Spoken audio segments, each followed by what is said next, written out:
I was supposed to be my enemy's bride, left to die in the snow in my white mating dress after they discarded me on the border road. The Alpha King found me dying. Everyone expected him to leave me or finish the job. Instead, he picked me up in his arms and said, "You are mine now." Chapter 1. The Alpha King's Discovery. The cold had stopped hurting 20 minutes ago. Kara knew what that meant. Her body was giving up, surrendering to the inevitable. The wolf's pain coursing through her veins kept her wolf trapped, unable to heal, unable to shift, unable to do anything but whimper helplessly in the back of her mind. "I'm sorry," she thought to her wolf. "I'm so sorry." Her wolf didn't answer. She was too weak, poisoned by the same toxin that was slowly killing them both. Kara closed her eyes, watching her breath form small clouds that dissipated into nothing. How had it come to this? 3 days ago, she'd been preparing for her mating ceremony with Brent Hunter, the beta of Crescent Moon Pack. She'd known him her entire life, trusted him, maybe even loved him, in the way you love someone familiar and safe. Then she'd found the ledgers hidden in his father's study, during what was supposed to be a pleasant visit to discuss wedding arrangements. Numbers that didn't match, investments that didn't exist, dozens of pack members, widows, orphans, elderly wolves who couldn't hunt anymore, all of them being systematically robbed. When she'd confronted Brent, demanding he make it right before she would accept his mark, he'd smiled. That same charming smile he'd used when he proposed. "You're very noble, Kara," he'd said, "and very foolish." The next morning, he'd suggested a romantic carriage ride through the forest to clear the air before the ceremony. She'd believed him because she'd wanted to believe him. Fool! Now she lay in the snow on what she'd learned too late was the border between Crescent Moon territory and Northern territory. Brent had planned it perfectly. When she didn't return, he'd express concern, organize a search party in the wrong direction, and eventually declare it a tragic accident. She insisted on walking ahead when the wheels stuck, he'd say. "I lost sight of her in the storm. Her family would grieve. The ceremony would be canceled. Brent would wait a respectable period, then mate someone else, someone who didn't ask questions, and the families he was robbing would never know." The sound of paws, massive paws pounding through snow, made Kara's eyes snap open. Not hoof-beats, paws, her wolf whimpered, trying to respond, but the wolf's bane kept her caged. Kara tried to call out, but her voice was barely a whisper. Her throat was too cold, too damaged. "Please," she thought desperately, "please see me." The massive black wolf emerged from the treeing, easily the size of a small horse, an alpha. Even through her fading vision, Kara could tell. The sheer power radiating from him made the air itself feel heavier. His eyes, molten silver, locked onto her, and even through the wolf's bane haze, she felt it. The pull, the recognition, the undeniable, unavoidable, universe-mandated connection that every wolf knew existed but most never found. No, not him. Anyone but him. The wolf shifted mid-stride, bones cracking, and reforming in seconds. The transformation was fluid, powerful, controlled in a way that spoke of centuries of bloodline breeding. The man who stood before her was naked. Steam rising from his skin in the cold air, muscles rippling as he moved toward a pack stashed in a nearby tree. Kara's fading vision focused on his face as he pulled on emergency clothes, dark pants, a heavy shirt left unbuttoned.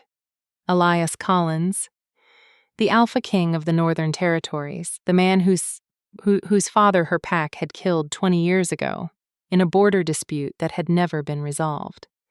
The man who'd sworn at his father's funeral, according to pack legend, to destroy every Crescent Moon wolf alive. The man standing over her now with those silver eyes widening in recognition. "You," he growled, and Kara saw the war happening behind those eyes. Hatred. 20 years of it bred into bone and blood. Duty and Alpha's obligation to protect wolves in his territory.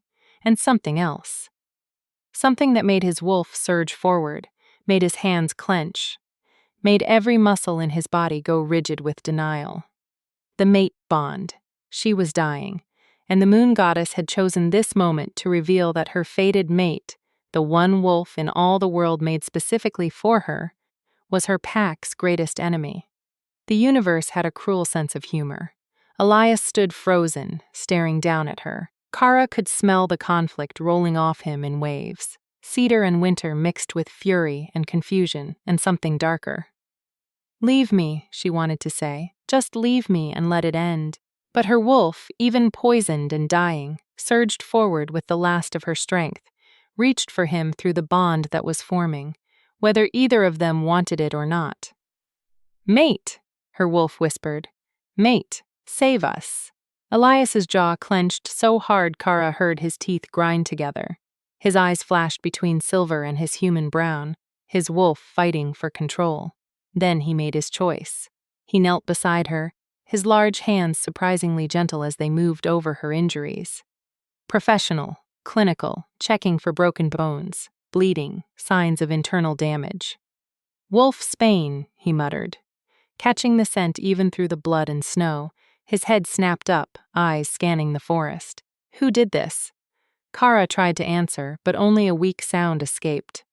"Don't talk." His hands moved to her face, tilting her head carefully. "Can you hear me? Blink once for yes." She blinked. "Good. You're in bad shape. Wolf's pain, broken arm, possibly broken ribs, hypothermia." His voice was clipped, controlled. "I'm going to lift you. It's going to hurt." He didn't wait for acknowledgement. He simply slid his arms under her with surprising care and lifted. Kara gasped as pain exploded through her body. Her vision went white, then gray, then started to fade entirely. "No." His voice cut through the darkness. "You will not die. Do you hear me?" That's an alpha order. The command in his voice, the undeniable weight of an alpha's will, crashed into her like a physical force. Her wolf, even poisoned, responded, submitted, fought to obey. Kara's eyes flew open, her breath coming in painful gasps. "That's it," Elias said, carrying her toward where his wolf must have stashed clothes and supplies. "Stay with me, little wolf. You don't get to die on my land. That's not how this ends." He positioned her carefully on his horse, a massive black stallion that stood perfectly still despite the scent of blood and wolf Spain. Elias mounted behind her, one arm holding her secure against his chest, his scent wrapped around her. Cedar and winter, and something wild that her wolf recognized on an instinctive level. "Mate," her wolf sighed. "Safe. Mate will protect." "The nearest settlement is 15 kilometers, Elias said, his voice rumbling against her back. "Can you stay conscious that long?" "I'll try," Kara whispered. "Try harder. I didn't find you just to watch you die." The ride blurred into fragments, the warmth of his body behind her, the steady rhythm of the horse, his voice occasionally asking questions to keep her awake. "What's your name?" "Carrara." "Who did this to you?" She couldn't answer that one, couldn't form the words. "Stay with me, Carrara." She must have lost consciousness despite his efforts, because the next thing she knew, she was being carried into warmth and light. Voices surrounded her, a woman's cry of alarm, Elias's steady commands cutting through the chaos. "Send for a healer. Hot water blankets now. And someone bring me Wolf's Bane antidote now." Kara was laid on something soft, a bed. Hands removed her wet clothing, replaced it with dry linen. The healer came his touch impersonal as he set her arm, bound her ribs, stitched the wound on her temple. Through it all, she heard Elias's voice in the background speaking to the innkeeper. "She'll need the room for at least a week. Send the bill to Thornage Manor and send word to no one without my permission." Is that clear? Thornage Manor, the Alpha King's seat of power, the fortress that had stood for 300 years as the symbol of Northern Territory's strength, the last place any Crescent Moonwolf should ever go. Kara tried to protest, but darkness was pulling her under. The last thing she felt was a gentle hand touching her hair and a voice rough with emotions she couldn't name whispering something she couldn't quite hear. Then nothing. Chapter 2. A Devil's Bargain. Kara woke to firelight and silence. The room was small but clean. The bed soft beneath her back. Her left arm was splined and bound, her ribs wrapped tight enough to make breathing shallow but manageable. Her head throbbed with a dull ache that spoke of recent injury, but the sharp, poisonous burn of Wolf's bane was finally fading. She was warm, alive, and completely unsure if that was a blessing or a curse. "You're awake." Kara turned her head carefully toward the voice. Elias sat in a chair beside the window, watching her with those pale silver eyes that seemed to see too much in the firelight. His features were sharp, strong jaw, straight nose, dark hair touched with silver at the temples, despite looking no older than his early 30s. He wore no coat now, just a white shirt and dark vest, sleeves rolled to his elbows. He looked like a man who had better things to do than sit vigil over a stranger, except she wasn't a stranger, not anymore. The mate bond hummed between them, quieter than it should be because neither had accepted it, but present nonetheless, an invisible thread connecting them whether they wanted it or not. "How long?" Kara asked, her voice rough from disuse. 2 days, the healer says you're fortunate. Another hour in the cold and we'd be having a different conversation. Thank you. The words felt inadequate. You saved my life. Yes. He stood walking to the small table beside her bed where a pitcher of water waited. He poured a glass and helped her sit up enough to drink, his hands steady and impersonal. "Now you're going to tell me why I had to." Kara drank slowly, buying time. The water was cool, soothing her throat, but it couldn't wash away the dread settling in her stomach. "I don't understand," she said finally. "You were left in the middle of a forest road during a snowstorm." He set the glass down, his gaze never leaving her face. "Your injuries suggest you were thrown from a moving carriage. Someone wanted you dead or at least gone." He crossed his arms. Who? She could lie. She should lie. But what was the point? He'd find out eventually. Alphas always did. "Brent Hunter," she said quietly, "Beta of Crescent Moon Pack." Something flickered in Elias's eyes. Recognition, interest, and underneath it, a cold fury that made Kara's wolf whimper. "You're the Crescent Moon bride," he said. It wasn't a question. The one who disappeared 3 days before the mating ceremony. "Your pack sent out search parties." "Did they?" Kara laughed bitterly. "How thorough were these searches?" "Your beta claimed you ran away. Got cold feet about mating above your station." Elias's eyes narrowed. "But that's not what happened, is it?" Kara looked at the fire, watching the flames dance. "I found ledgers hidden in his father's study, during what was supposed to be a pleasant visit to finalize ceremony arrangements.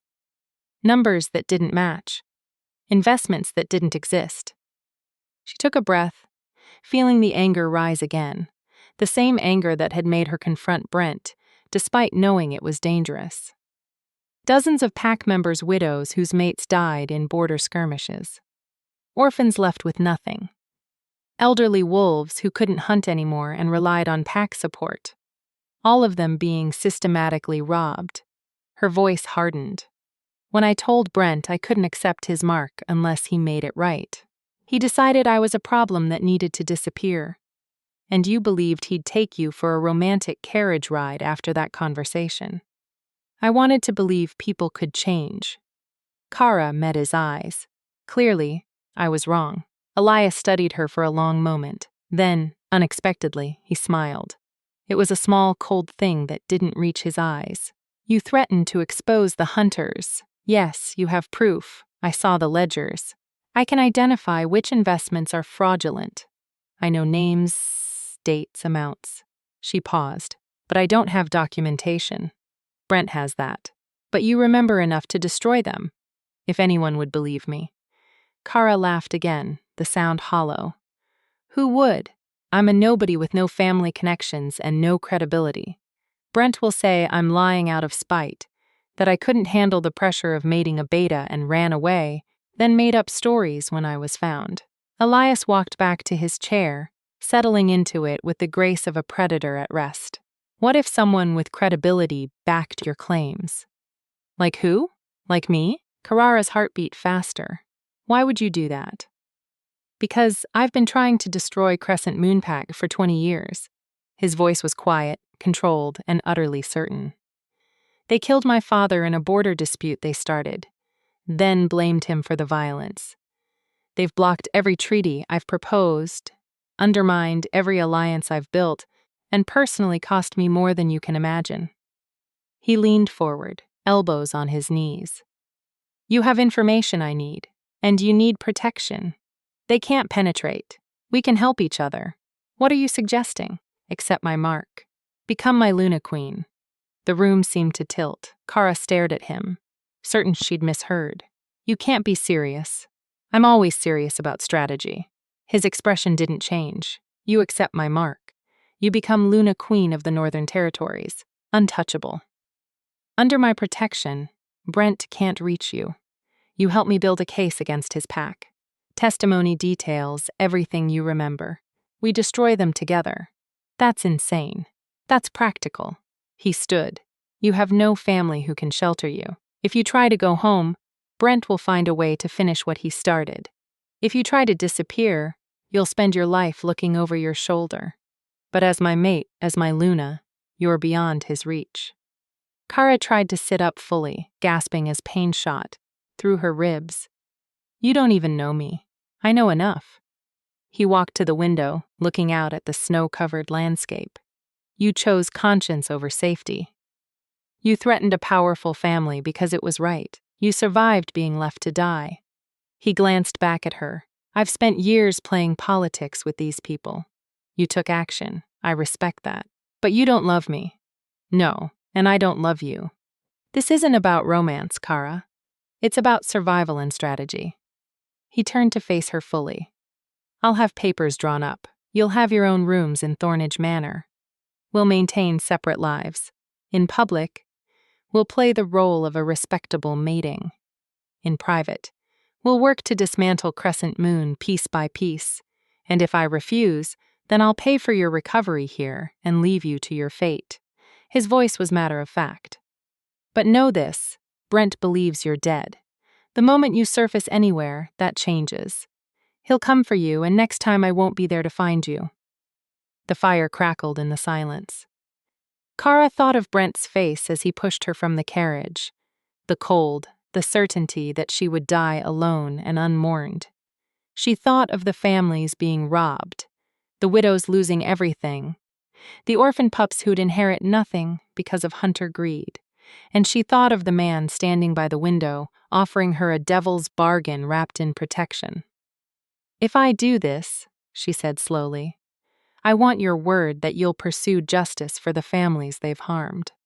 Not just revenge, justice. Elias turned to face her fully.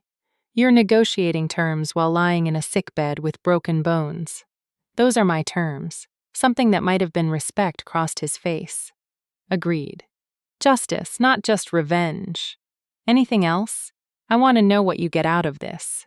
Beyond political victory. He was quiet for a moment. Then the hunters killed someone I cared about 5 years ago. My younger sister. They made it look like an accident. A carriage going off a bridge during a storm. I've never been able to prove it. His voice remained steady, but his eyes were ice. So, yes, Kara Lawrence, I want revenge, but I'll settle for justice if that's what it takes to destroy them. Kara understood revenge. She understood wanting someone to pay for their cruelty. One more condition, she said. If at any point I become a liability to you, if this arrangement puts you in danger, you let me go. No argument. That won't happen. Promise me anyway. Elias crossed the room, standing beside her bed. He extended his hand. I promise. Do we have an agreement? She looked at his hand, strong scarred across the knuckles, belonging to a man who just offered to make her his Luna Queen so they could destroy their common enemies. She'd been left in the cold to die. Now she was being offered a chance to fight back. The mate bond pulsed between them, urging her to take his hand, to accept what the moon goddess had apparently decided was her fate. Kara took his hand. We have an agreement. His grip was firm, warm, then rest. When you're well enough to travel, I'll take you to Thornage. We have work to do. He released her hand and moved toward the door. Your Majesty, she called after him. The formal title felt strange on her tongue. He paused, looking back. Why were you on that road in the middle of a storm? For a moment, his expression shifted. Something almost vulnerable beneath the controlled surface. I was coming back from my northern estates. That road is the fastest route, even in winter. He opened the door. I don't believe in fate, Kara, but I'm grateful I chose speed over comfort that day. Then he was gone, leaving Carrara alone with the fire and the weight of the choice she'd just made. She'd been abandoned in the cold by a man who'd claimed to care for her. Now she'd bound herself to a man who saw her as a weapon. Kara closed her eyes and hoped she'd chosen the lesser danger. Chapter 3. Thorn Ridge. 4 days later, Kara sat in a carriage emblazoned with the Northern Territory crest, a silver wolf howling at a crescent moon, watching the countryside roll past while her ribs ocked with every bump in the road. The healer had protested the journey, insisting she needed at least another week of recovery. Elias had simply paid him double and ordered the carriage prepared with extra cushions. The longer you stay at that inn, the more questions people ask. He'd said that morning, his tone brooking no argument. Thorn Ridge is isolated safer, and we have better healers. Now she was traveling to a territory she'd never seen, to accept a mark from a man she barely knew, to become part of a scheme she didn't fully understand. Elias rode on horseback alongside the carriage, checking on her periodically through the window. He was a careful guardian, she'd learned. Impersonal but thorough. He made sure she ate, that her injuries were tended, that she had everything she needed. But he never touched her beyond necessity. Never asked about her life before, never revealed anything of himself beyond what was strategically relevant. It was like being cared for by a very efficient, very distant stranger who just happened to be her fated mate. As the sun began to set, they crested a hill, and Thornridge Manor came into view. Kara had expected something grand. She hadn't expected a fortress. Gray stone walls rose 4 stories, topped with crenellations like an ancient castle. Narrow windows stared out over manicured grounds that stretched for miles. The main building was flanked by 2 wings, creating a U-shape around a central courtyard where she could see wolves in human form training, with weapons and hand-to-hand combat. Everything about it spoke of power, age, and absolute control. "It's beautiful," she said when Elias appeared at the carriage window. "It's defensible," he corrected, opening the door. "My family built it during the Great Pack Wars 300 years ago. We've held it ever since." He offered his hand. "Can you walk? Can you walk?" "I can try." His hands were steady on her waist as he helped her down. The moment her feet touched the ground, the manor's main doors opened and pack members began streaming out. Kara froze. "I thought you said this would be private. The marking ceremony will be private. But the pack needs to meet their new Luna." He offered his arm. "Remember, you're not a victim here. You're the woman who survived what should have killed her. Stand like it." She took his arm, drawing on every lesson her mother had ever taught her about posture and dignity. Her ribs screamed in protest, but she kept her spine straight, her head high. The pack assembled in 2 lines, at least 40 wolves, from ancient warriors with battle scars to young pups barely old enough to shift. At the front stood a woman with steel gray hair and a spine to match, her eyes sharp and assessing. "Your Majesty," the woman said with a precise bow. "Welcome home, Luella," Elias nodded. "This is Kara Lawrence. She'll be Luna Queen within the week. She's recovering from an attack and requires care." "See to it." Luella's sharp eyes took in Carrara's spinted arm, the fading bruises on her temple, the careful way she held herself. Something like approval flickered across her weathered face. "Of course, Your Majesty. Welcome to Thorn Ridge, Miss Lawrence. We are honored to serve you." "Thank you, Luella," Carrara said, keeping her voice steady despite the pain and overwhelming attention. "I look forward to learning from you all." It was a simple response, diplomatic and appropriate. But Luella's expression softened slightly, and several of the younger wolves exchanged approving glances.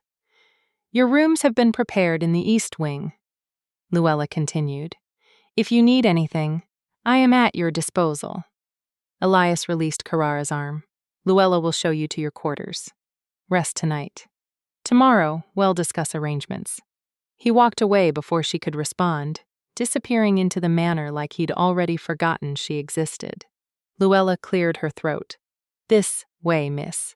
The manor's interior matched its exterior, all stone and dark wood, with tapestries depicting battle scenes and portraits of stern-faced alphas stretching back generations. Luella led Kara through corridors that seemed endless, up a grand staircase and finally into the East Wing. "The Alpha King keeps to the West Wing," Luella explained as they walked. "You'll find him in the library most evenings, or in his study during the day. He values his privacy." "And what does he value in a Luna?" Kara asked. Luella paused, her hand on a door handle. She looked at Kara with an expression that might have been sympathy. "Honestly, miss, I don't know. We've never had one before. His father died before finding his mate, and Elias has refused every potential match the council has proposed." She opened the door. "These are your rooms. I hope they suit." The suite was larger than Carrara's entire childhood home. A sitting room with a fireplace already crackling with warmth. A bedroom with a 4-poster bed draped in deep blue fabric. A dressing room with empty wardrobes waiting to be filled, and a private bathing room with a copper tub large enough to swim in. "It's overwhelming," Kara admitted. "You'll adjust. Most do." Luella moved to the fireplace, adjusting the logs. "The Alpha King has ordered a seamstress to call tomorrow. You'll need appropriate gowns for your role. He's also arranged for instructors pack law, territory management, combat training. You have 6 weeks before the first Interpack Council meeting where you'll be presented as Luna Queen. 6 weeks to become a Luna Queen." "6 weeks to look like one," Luella corrected. "Being one takes longer. But if I may speak frankly, Miss the Alpha King doesn't make careless decisions. If he brought you here, he believes you can do this. Don't prove him wrong."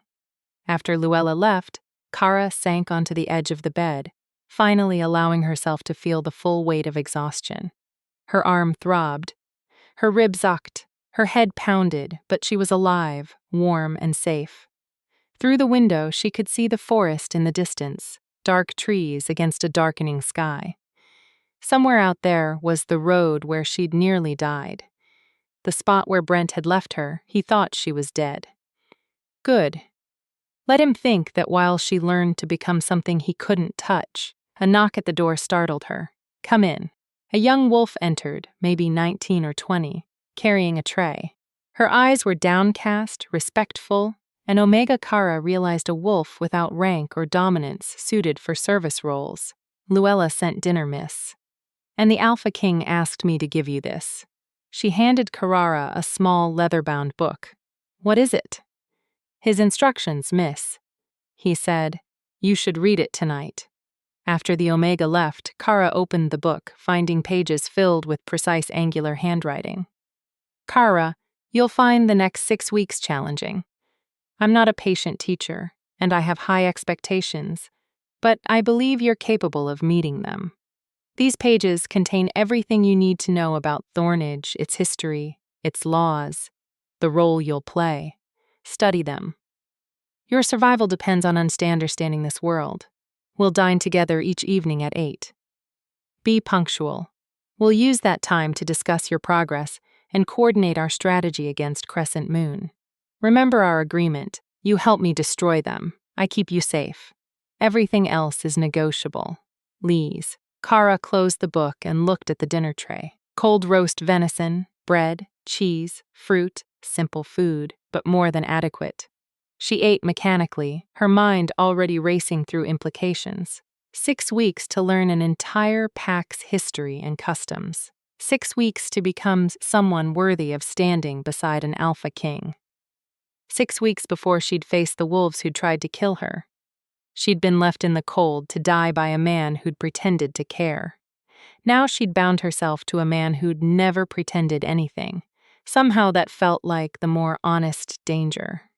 The next 3 weeks passed in a blur of lessons and bruises, both to her body and her pride. The instructors Elias hired were thorough and merciless. An elderly Shealf, named Ulla Leonard, taught her pack law and history, drilling her on treaties, territorial boundaries, and the complex web of alliances that kept the packs from open warfare. A scarred warrior named Roderick Boyd taught her combat both in human and wolf form. Her ribs were barely healed when he had her sparring, teaching her that Luna Queens needed to defend themselves and their packs. An alpha protects through strength. Roderick growled after throwing her to the mat for the 10th time that morning. A Luna protects through cunning. Learn to fight, dirty girl. Your enemies won't give you mercy. Luella taught her the domestic side, managing pack resources, mediating disputes between pack members, organizing hunts and ceremonies, the work of keeping a pack functional when the alpha was busy with politics and warfare. And every evening at precisely 8, Kara dined with Elias. They sat at opposite ends of a table built for 20, the distance between them symbolic. He asked about her progress. She reported what she'd learned. They discussed strategy for exposing Crescent Moon's corruption. It was clinical, professional, and completely devoid of anything resembling warmth, except for the mate bond that hummed between them constantly, now growing stronger as her body healed and her wolf recovered from the wolf's bane poisoning. Every time Elias entered a room, her wolf perked up, wanting to go to him. Every time he was near, his scent cedar and winter made her instincts scream, mate, safe home, but he never acknowledged it, never touched her beyond necessity, never showed any sign that he felt the pull as strongly as she did. On the 21st day, during their evening meal, Elias set down his fork and looked at her directly. "Tell me again about the ledgers," he said. Kara had learned this was how he worked, asking the same questions repeatedly, looking for inconsistencies or new details she might have forgotten. Third shelf in Alpha Hunter's private study behind a copy of Pack Law and Governance. Red leather binding, 3 volumes covering 5 years of investments. What was the largest embezzlement you saw? Widow Dina Avila's mate pension. 50,000 supposedly invested in silver mining operations in the Western Mountains. Instead, it was diverted to cover the Hunter family's personal debts. Elias made a note in the small book he always carried. Dina has influence with several border packs. If we can prove that theft, others will listen. He looked up. How do we prove anything without the physical ledgers? We find other evidence, bank records, witnesses, patterns of behavior. Kara had been thinking about this for weeks, and we get me in front of wolves who matter. Once I'm established as Luna Queen, my word carries weight. It's harder to dismiss me as a scorned bride when I'm marked by the Alpha King. So, you understand the strategy. I understand I'm bait. You're an asset, he corrected. There's a difference, is there? Elias's expression didn't change. Bait is disposable. Assets are protected. Which do you think I'd fight for? It wasn't a declaration of affection, but it was in its way a promise. The marking ceremony is scheduled for the full moon, he continued. 5 days from now, private ceremony, just us and 2 witnesses, as tradition requires. Afterward, you'll legally be untouchable by Brent or anyone from Crescent Moon. And then, we accelerate the plan.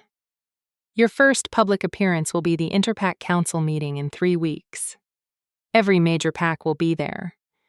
He paused, including Crescent Moon. Kara's stomach turned. You want me to face him?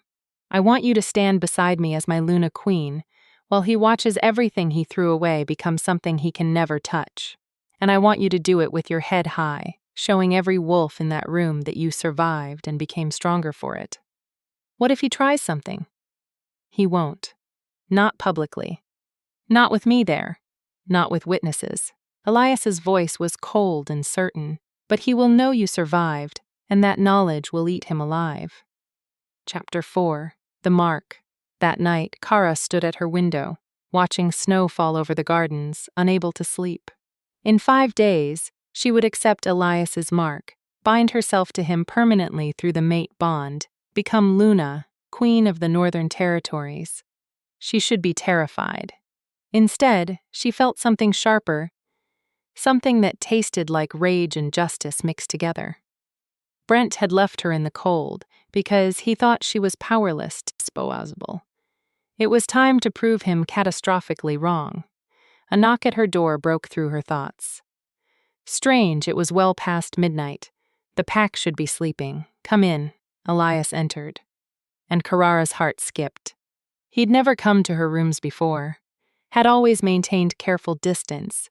He wore only dark pants and a loose shirt, his hair slightly disheveled like he'd been running his hands through it. "Can't sleep?" he asked. "No, you don't sleep much." He moved to stand beside her at the window, careful to maintain space between them, nervous about the ceremony. "Should I be?" "Most wolves are. The marking is intense, permanent. Once it's done, there's no undoing it." He glanced at her. "Even if we wanted to, do you want to undo it?" Elias was quiet for a long moment, his silver eyes reflecting the moonlight. "No, this arrangement serves both our purposes. You get protection and justice. I get the weapon I need to finally destroy the wolves who've plagued my territory for decades." His voice was matter of fact. "It's a fair trade. Is that all I am to you?" "A weapon." He turned to face her fully. And something flickered in his expression, something quickly suppressed. "You're my fated mate, Carrara. The moon goddess chose you specifically for me, despite every logical reason why that's a terrible idea. You're from my enemy's pack.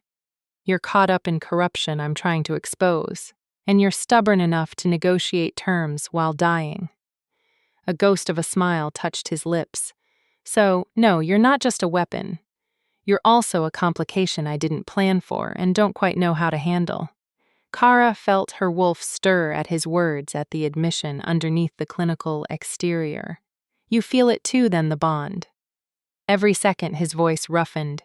"It's like an itch I can't scratch, a pull I can't resist. My wolf wants to claim you, mark you, keep you close every moment. But my human side knows that giving into that need makes me vulnerable. And you don't do vulnerable. I can't afford to." He looked away. "I'm the Alpha King. I have enemies everywhere. Wolves who'd exploit any weakness. If they knew how much." He stopped himself. "If they knew the bond was affecting me, they'd use you against me. So you keep distance, stay cold." "I keep you safe," he corrected. "There's a difference." Carrara studied his profile, the sharp lines of his face, the tension in his shoulders. "What happened to your sister?" "Elias, you said the hunters killed her. Tell me what happened." For a moment she thought he wouldn't answer. Then slowly he began to speak. "Ela." Her name was Ela. His voice was controlled, but Kara heard the pain underneath. "She was younger than me by 5 years. Sweet, kind, everything this family didn't deserve after generations of warriors and politicians." He stared out at the falling snow. "She fell in love with a wolf from a neutral pack. Aaron, darling. Good wolf. Honorable. But Alpha Hunter had already decided Aaron would mate his daughter Angelita. When Ela refused to step aside, there was an accident." "What kind of accident?" "Her carriage went off a bridge during a storm. The driver swore the wheel had been tampered with, that he smelled crescent moon wolves in the area before it happened. But he was just a servant. His word meant nothing. An Alpha Hunter had witnesses claiming Ela had been drinking, that she was reckless." Elias's hands clenched on the windowsill. "The Interpack Council ruled it an accident. I've spent 5 years gathering proof it was murder. I've never found enough. I'm sorry. Don't be sorry. Help me make them pay." He turned to face her. "That's what you're here for, isn't it? To be the weapon I've been waiting for." But Kara saw past the cold words to the wolf underneath, the one who'd lost his sister and had been fighting alone ever since. "What if I want to be more than just a weapon?" she asked quietly. Elias went very still. "What do you mean?" "I mean," Kara stepped closer. close enough to feel the heat radiating from him, to see his eyes flash silver as his wolf responded to her proximity. What if I want to fight beside you? Not just for you. Not as a tool you use, but as a partner who actually shares your burden. Carrara, you saved my life, Elias. You gave me protection when you could have left me to die. I know this started as strategy, but it doesn't have to stay that way. She held his gaze. Let me be more than useful. Let me matter. For a long moment he stared at her. Then his hand moved to her face, cupping her cheek with surprising gentleness. The touch sent electricity through the mate bond, making them both gasp. You already matter more than you should, he said, roughly. That's the problem. Then he was kissing her. Not gentle, not careful, desperate. Like he'd been holding back for weeks and finally broke. His hand slid into her hair, tilting her head back as he deepened the kiss. Kara's wolf howled with satisfaction, surging forward, finally getting what she'd been craving. When they pulled apart, both breathing hard, Elias's eyes were pure silver, his wolf fully present. That was unplanned, he said. Was it unwelcome? No. He stepped back, running a hand through his hair. But it complicates things.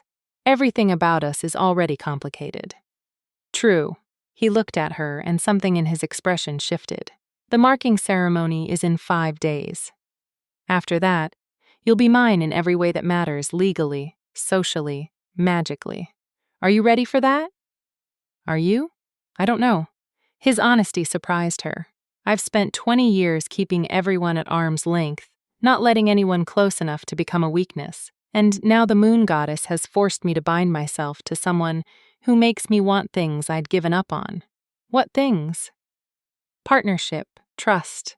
Someone who fights with me instead of for their own agenda. He moved toward the door, then paused. Get some rest. The next few days will be intense final preparations, the ceremony. Then we face crescent moon together. Elias, he looked back. Thank you for telling me about Isla. Something softened in his expression. She would have liked you. You're stubborn, like she was too brave for your own good. After he left, Kara touched her lips where he'd kissed her, feeling the mate bond humming with satisfaction. 5 days until the marking. 5 days until she permanently bound herself to a wolf who was slowly becoming more than just her protector. 5 days until everything changed. The marking ceremony took place under the full moon in the sacred clearing where every Northern Territory alpha had claimed their mate for 300 years. Kara stood at the edge of the clearing, dressed in traditional ceremonial white, a simple gown that left her shoulders bare for the marking. Silver cuffs adorned her wrists engraved with the pack sigil. Her hair hung loose down her back as tradition demanded. Through the trees she could see the clearing. The ancient stone altar, the pack assembled in a circle, over 200 wolves in human form, all waiting to witness their alpha claim his mate. Nervous, Luella appeared beside her, adjusting Carrara's dress. Terrified, Kara admitted. Good. That means you understand what you're doing. Luella's expression was kind. The marking is permanent, miss. Once he claims you and you claim him back, there's no undoing it. You'll feel everything he feels. His pain, his joy, his rage, and he'll feel yours. I know. Do you love him? The question caught Kara off guard. I don't know. I respect him. I trust him. I feel the mate bond pulling me toward him every moment. But love comes, Luella said. Sometimes it comes before the marking. Sometimes after. Sometimes it sneaks up on you when you're not paying attention. She smiled. I think for you two it'll be the last one. Music began, drums and flutes, the ancient rhythm that called wolves, to witness a claiming. Luella squeezed Kara's hand, then gently pushed her forward. Go. Your mate is waiting. Carol walked into the clearing, and every eye turned to her. She felt their assessment, their curiosity, some approval and some doubt. But she kept her spine straight, her head high, walking toward the altar where Elias waited. He stood bare-chested, wearing only ceremonial black pants, his skin marked with scars from old battles, his silver eyes locked onto her, And even across the distance, she felt the mate bond flare. Beside him stood his beta, Jesse Tyler, a massive wolf with kind eyes who'd been nothing but welcoming to Carrara despite her origins, and the pack shaman Ula Leonard, the ancient schwolf who'd been teaching Karapak law. Kara reached the altar. Elias extended his hand and she took it, feeling the now familiar spark of connection. Ula's voice rang out, amplified by some trick of the clearing's acoustics. Under the witness of the moon goddess in this pack, Alpha Elias Collins claims Carol Lawrence as his fated mate. Does anyone challenge this bond? Silence. Even those who might question accepting a crescent moonwolf couldn't challenge a fated mate bond. The moon goddess's will was absolute. Kara Lawrence. Ula turned to her. Do you accept this Alpha as your mate? Do you bind your wolf to his? Do you accept his mark and offer yours in return? Every eye was on her. One word would change everything. Bind her to this wolf, this pack, this life. Kara met Elias's gaze, saw the barely controlled wolf behind his eyes, felt the bond humming between them like a living thing, urgent and undeniable. I accept. The pack howled, a sound that echoed through the forest, announcing the union to every wolf within 50 miles. Elias moved toward her with predatory grace. He cupped her face in both hands, his thumbs brushing her cheekbones. Mine, he growled low enough that only she could hear. Then he kissed her. The bond exploded between them like lightning. Kara felt her wolf surge forward. Felt Elias's wolf rising to meet hers. Felt the two halves of their souls clicking into place with an inevitability that stole her breath. When they pulled apart, both their eyes were glowing his silver, hers gold shift. Ula commanded. Carrara's wolf leaped forward eagerly. Bones cracked, reformed. Fur erupted white as fresh snow. Her wolf was smaller than most, built for speed rather than power, but fierce and fast. Elias shifted beside her. A massive black wolf, easily twice her size, radiating alpha dominance that made every wolf in the clearing bare their throats in automatic submission. The pack shifted with them. 200 wolves howling under the full moon, their voices rising in celebration. Elias's wolf approached hers, circling, dominant and possessive. Kara's wolf submitted, baring her throat not in weakness, but in trust, offering him access to her most vulnerable place. His jaws closed gently on her throat, his teeth pressing against her pulse point, the marking. She felt the magic burning through her bloodstream as his scent permanently bonded with hers, as his claim sank into her soul, marking her as his in every way that mattered. Then it was her turn. She rose and he submitted an alpha. Submitting was rare, sacred, only done for a true mate. She marked him in return. Her smaller jaws, finding the junction of his throat and shoulder, feeling his blood on her tongue, tasting cedar and winter and home. The bond completed with a flash of silver light that illuminated the entire clearing. When they shifted back to human form, the marks were visible. 2 crescent-shaped scars on their throats that glowed faintly in the moonlight. Permanent, unbreakable, proof of their bond for any wolf to see. The Alpha King and his Luna Queen, Ula announced, her voice carrying, bound by fate, marked by choice, witnessed by the pack, and blessed by the moon goddess. The pack howled again, and Kara felt it, the pack bond snapping into place like invisible threads connecting her to every wolf present. She was no longer just Kara. She was their Luna Queen. Every wolf in this territory was now hers to protect, hers to guide, hers to fight for, and they were hers to command. Elias's hand found hers, their fingers interlacing. Through the bond, she felt his satisfaction, his pride, and underneath it, carefully hidden, but present, something that felt like hope. Chapter 5. Luna Queen. The celebration lasted until dawn, pack members drinking, dancing, and celebrating their alpha's mating with wild abandon. But Elias and Kara left after the first hour, tradition allowing the newly mated pair privacy. They walked back to Thornage Manor in silence. The mate bond humming between them now fully formed and overwhelming in its intensity.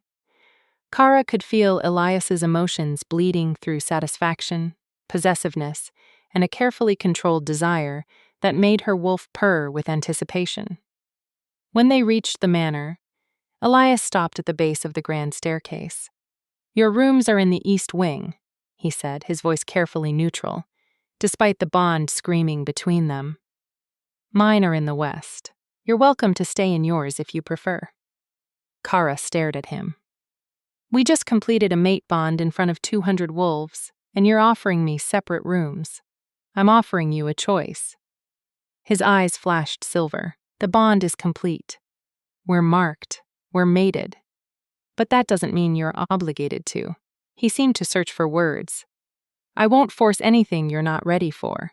Despite everything, the ceremony, the marking, the overwhelming pull of the bond, he was still giving her control, still letting her decide. Kara's wolf made the decision before her human side could overthink it. She took his hand. "Show me your rooms."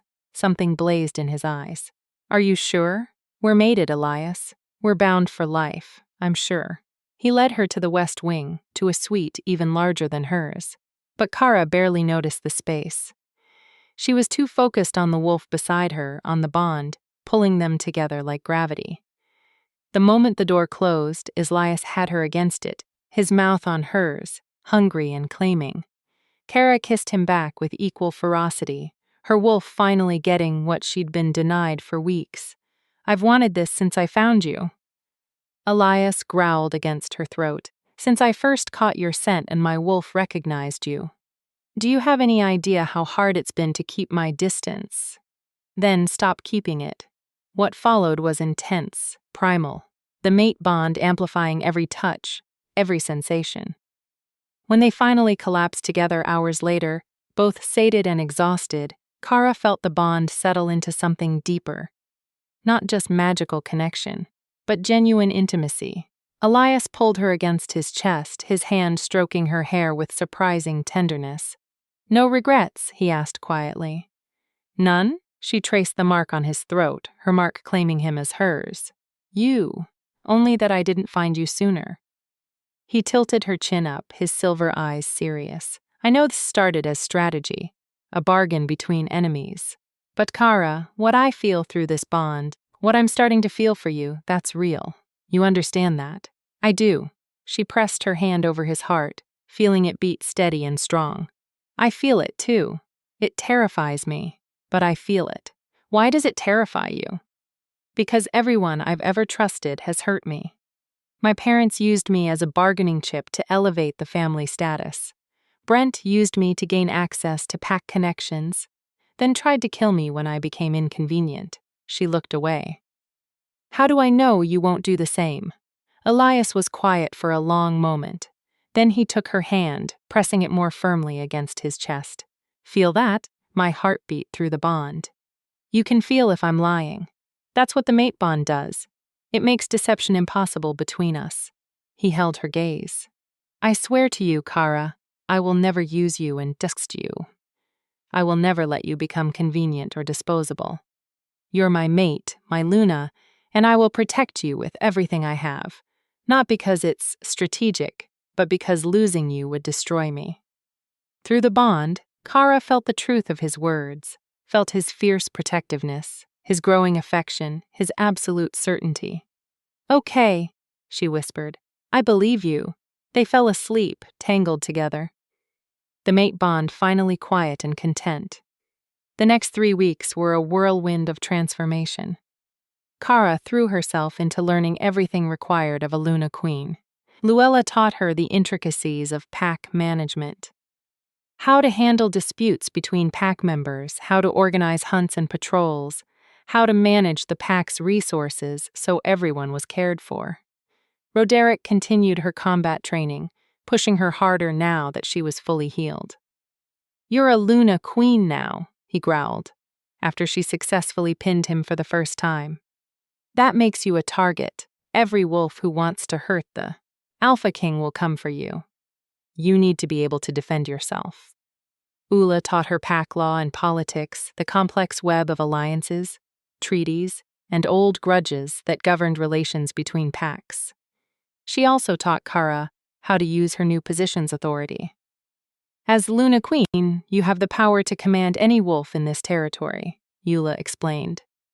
Your word carries the weight of the Alpha King's authority. Use it wisely. And every evening, Kara dined with Elias, but now they sat together at one end of the table, instead of at opposite ends. Now they discussed not just strategy, but their days, their thoughts, the small intimacies that came with being truly mated. The bond between them deepened. Kara learned to read his moods through the connection to sense when he was stressed or angry or needed her presence. And he learned the same about her, appearing in her training sessions when she was frustrated, bringing her tea when she was overwhelmed with pack law, holding her when nightmares of the snow and cold woke her in the night. They were becoming partners. Real partners, not just strategic allies. On the 20th day after their marking, during breakfast, Elias set down a letter with the Northern Council's seal. It's confirmed, he said. The Interpack Council meeting is in 3 days. Every major pack will send representatives, including Crescent Moon. Kara's stomach clenched. So we're really doing this. We're really doing this. He reached across the table, taking her hand. Are you ready? I don't know. I've been preparing for weeks, but actually facing Brent. Facing the wolves who let him try to kill me. She took a breath. What if I freeze? What if I can't do this?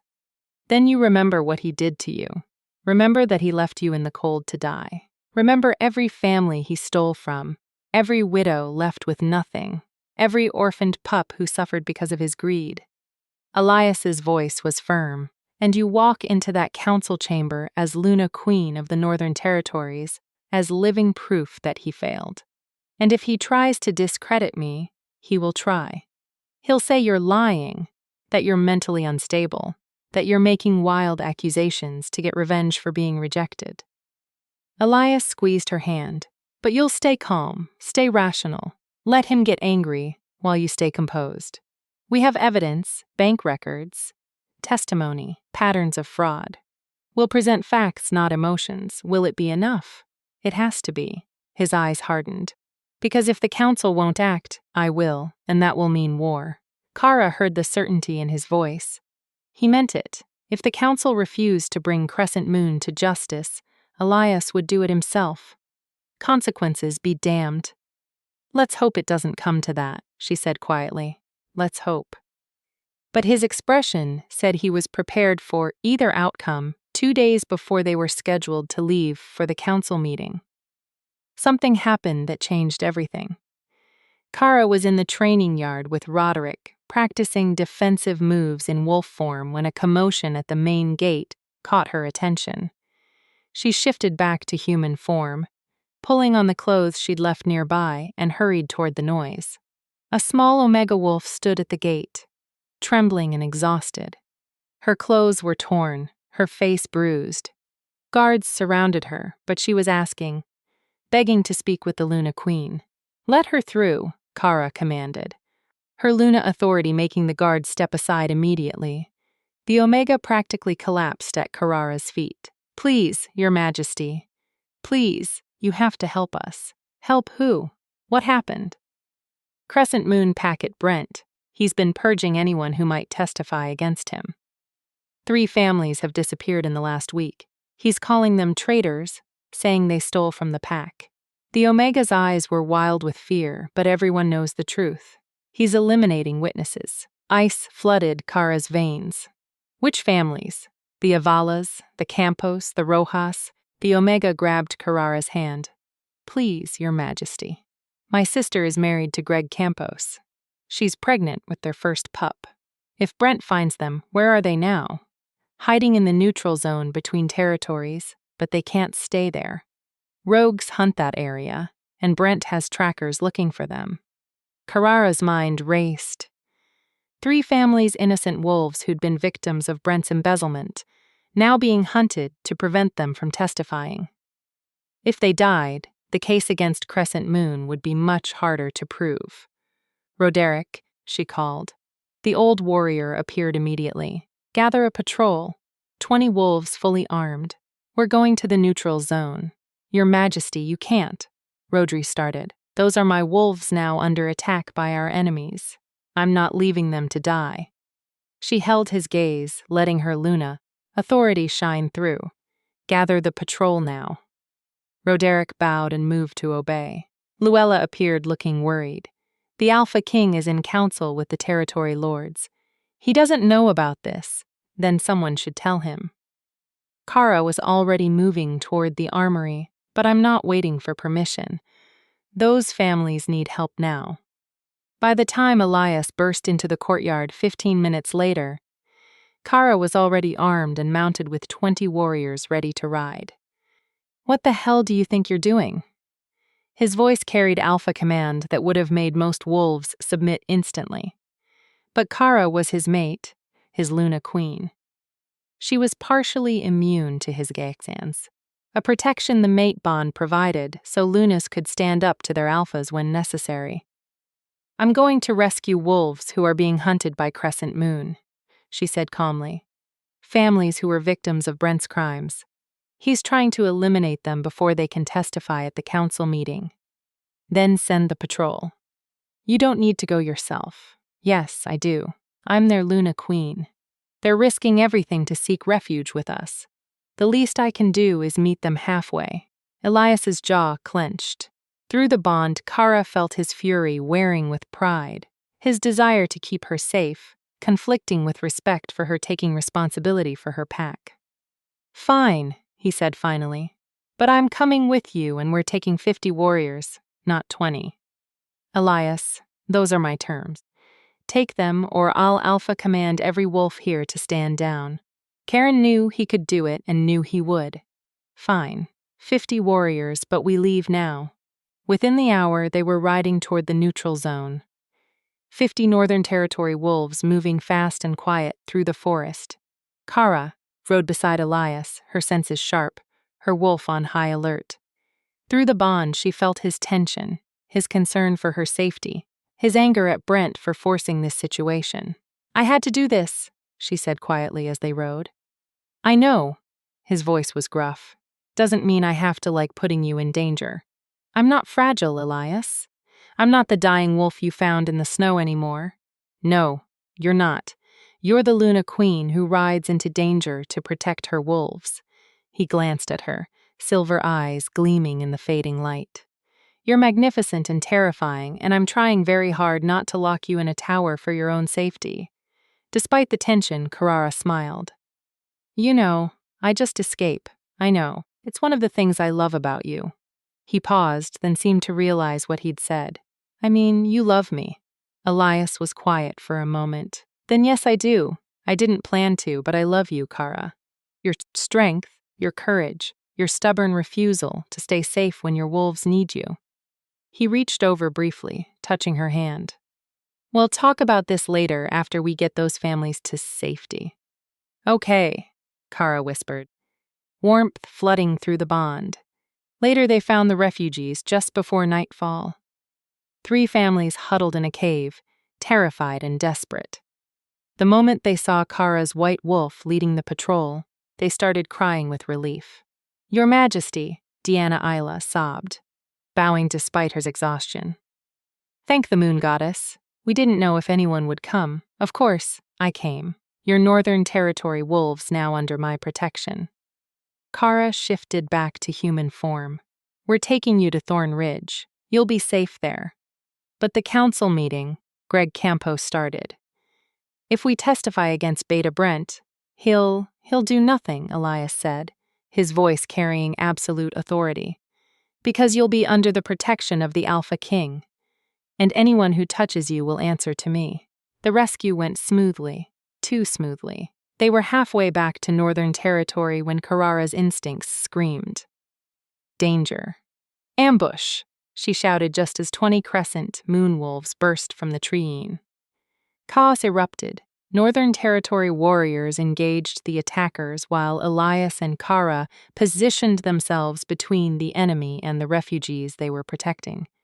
Kara shifted mid-stride, her white wolf launching at a massive brown wolf wearing crescent moon colors.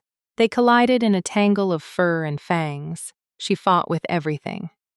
Roderick had taught her fast, dirty, using her smaller size as an advantage. Through the bond, she felt Elias nearby, felt his protective fury as he tore through enemies with brutal efficiency. Then she saw him, Brent, in his tawny wolf form trying to circle around to get to the refugees.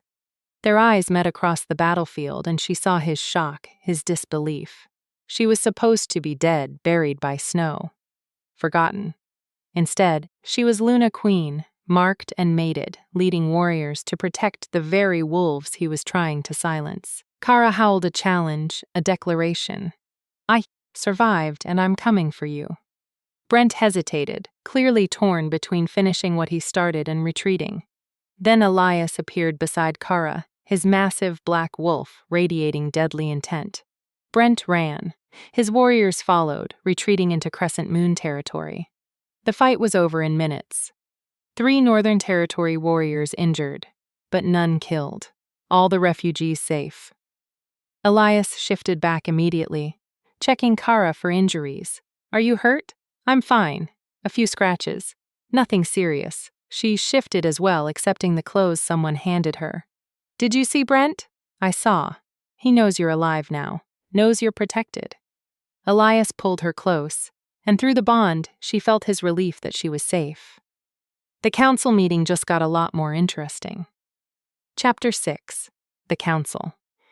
The Grand Hall of the Neutral Grounds had been built for exactly this purpose. Interpack politics conducted without bloodshed.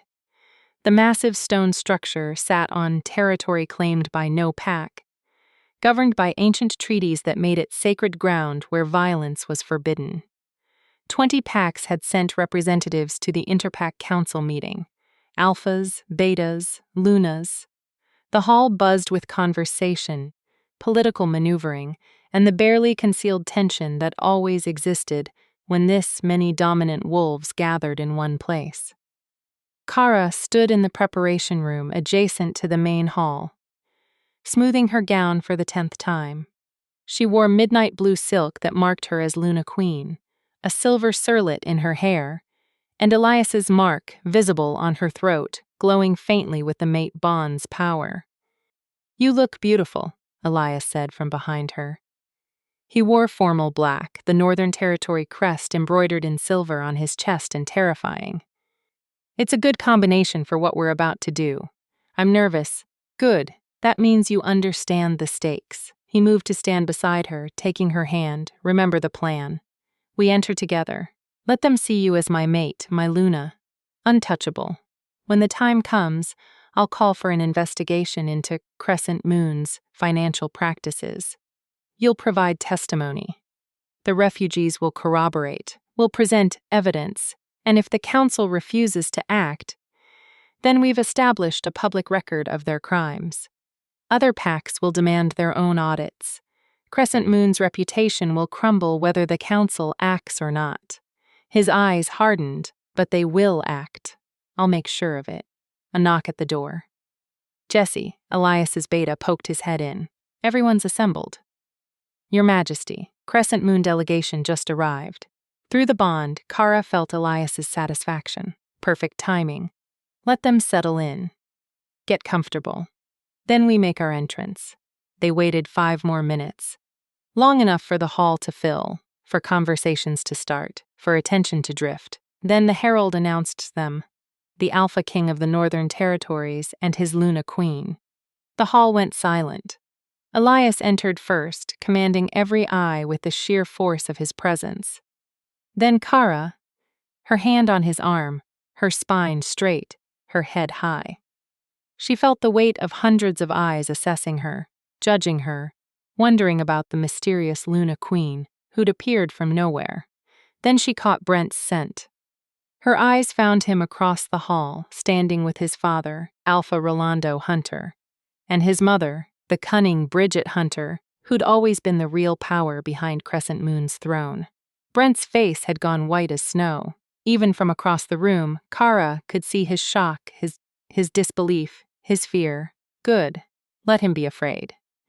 Alpha Hunter's expression was harder to read. Surprise, certainly, but also calculation. He was already strategizing, trying to figure out how to handle this unexpected complication, and Bridget's eyes had narrowed dangerously, her sharp mind clearly racing through implications. The council head, an ancient alpha named Gerard Sparks, who governed the neutral territory, stood at the center of the hall. Alpha King Elias, Luna Queen Kara, welcome. We're honored by your presence. The honor is ours, council head, Elias said smoothly. He guided Kara to their designated seats, places of honor near the council table itself. May I present my mate, formerly of Crescent Moon Pack. Murmurs rippled through the hall. Former Crescent Moon made it to their greatest enemy. How unexpected, Gerard said carefully. I was unaware of this connection. It was a private ceremony, Elias said, as is our right. But we're pleased to introduce her to the wider pack community. Now, Alpha Hunter stood, his expression controlled but his scent betraying agitation. Your Majesty, if I may, this is highly irregular. The wolf you've claimed as mate was betrothed to my son.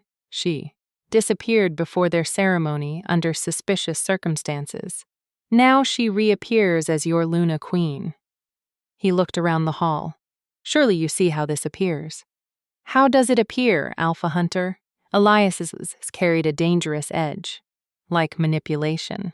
Like a political move designed to embarrass my family and pack. Or Carrara spoke for the first time. Her voice carrying clearly through the hall like I survived an assassination attempt and sought refuge with the one Alpha powerful enough to protect me. The hall erupted in whispers. Gerard raised his hand for silence. These are serious accusations. Luna Queen assassination attempt. Yes, council head. Kara stood, and Elias stood with her a united front. 3 days before I was to accept Beta Brent's mark, I discovered evidence of systematic embezzlement from Crescent Moon Pack funds. When I confronted him, demanding he make restitution before I would mate him, he chose to eliminate the problem. She kept her voice steady, factual. He drugged me with Wolf's Bane to prevent shifting or healing, then threw me from a moving carriage into the forest during a snowstorm. He left me to die. I would have died if the Alpha King hadn't found me by chance on his territory. This is absurd, Brent shouted, his control finally snapping. She's lying. She ran away because she couldn't handle. Then explain the wolf's pain in her system when I found her. Elias interrupted coldly. Explain the broken bones, the hypothermia, the injuries consistent with being thrown from a moving vehicle, an accident. She must have what? Poisoned herself with wolfsbane, then threw herself from a carriage in the middle of nowhere. Elias's voice dripped with contempt. You'll have to do better than that. Bridget Hunter stood smoothly, council head. This is clearly a case of misunderstanding, compounded by emotional instability. The girl, she's emphasized the word dismissively, has been influenced by our family's enemies. The Alpha King has a known grudge against Crescent Moon. Of course, he'd believe any accusation against us. Is it a grudge to seek justice for murder? Elias's voice cut like a blade. Your pack killed my sister 5 years ago. Made it look like an accident. I've never forgotten. That was ruled accidental by this very council, Gerard said carefully. We cannot relitigate closed cases without new evidence. Then let's discuss new evidence. Elias, said Luna Kara, witnessed financial records showing systematic fraud investments that don't exist. Money diverted from widows' pensions, orphan funds, elderly care. Shall we investigate these claims? The word of one wolf is hardly evidence, Alpha Hunter said. What about the word of 3 families? Kara asked. Wolves who were victims of your son's theft. Wolves who fled Crescent Moon territory because Beta Brent was hunting them to silence their testimony. She gestured and the refugees entered the hall. The Avilas, the Campos, the Rojas, all looking terrified but determined. Dina, Avila stepped forward. Council head Beta Brent embezzled my late mate's pension. $50,000 that was supposed to be invested for my family's future. When I questioned the returns, I was told not to worry about it. Then last week, Beta Brent's enforcers came to my home in the middle of the night. They said I was a traitor to the pack. I barely escaped with my life. Greg Campo spoke next. My family's trust fund money left by my grandfather for his descendants was diverted to cover Hunter family debts. I have documentation showing the transfers if the council wishes to see it. One by one, the refugees testified, each with similar stories. Money stolen, questions dismissed, and recently threats and violence to keep them quiet. The hall was dead silent by the time they finished. Gerard looked at Alpha Hunter. These are serious accusations. Do you have a response? Disgruntled pack members making wild claims, Hunter said, but his voice lacked conviction. Every pack has wolves who feel slighted, who blame their leaders for personal failures. 3 families fled your territory in fear, Elias said. More are likely too terrified to come forward. That's not disgruntlement, that's systematic abuse. You have no proof of wrongdoing, Bridget interjected. Just testimony from wolves with obvious bias and a Luna queen who admits she has an agenda against our family. Actually, a new voice said, we have quite a bit of proof. An older wolf stepped forward. Randy Carpenter, the council's chief investigator.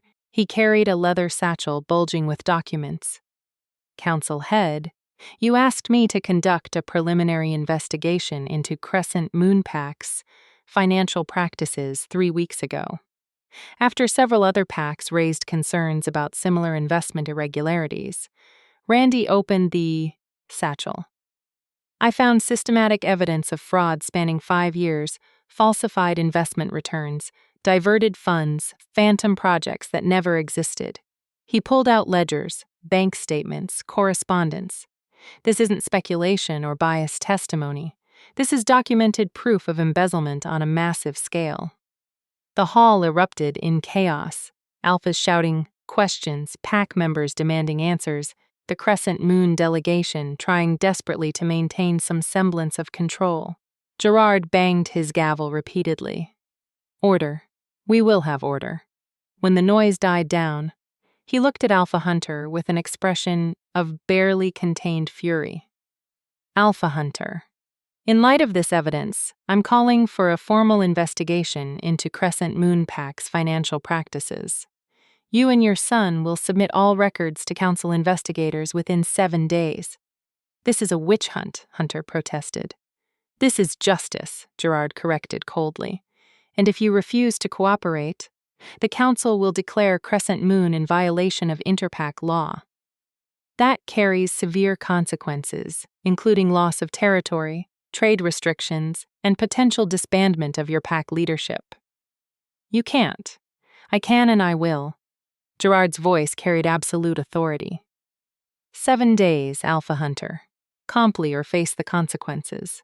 He turned to Brent, who'd been standing frozen throughout the proceedings. Beta Brent Hunter, you are hereby ordered to submit to council custody, pending investigation into charges of embezzlement, fraud, and attempted murder.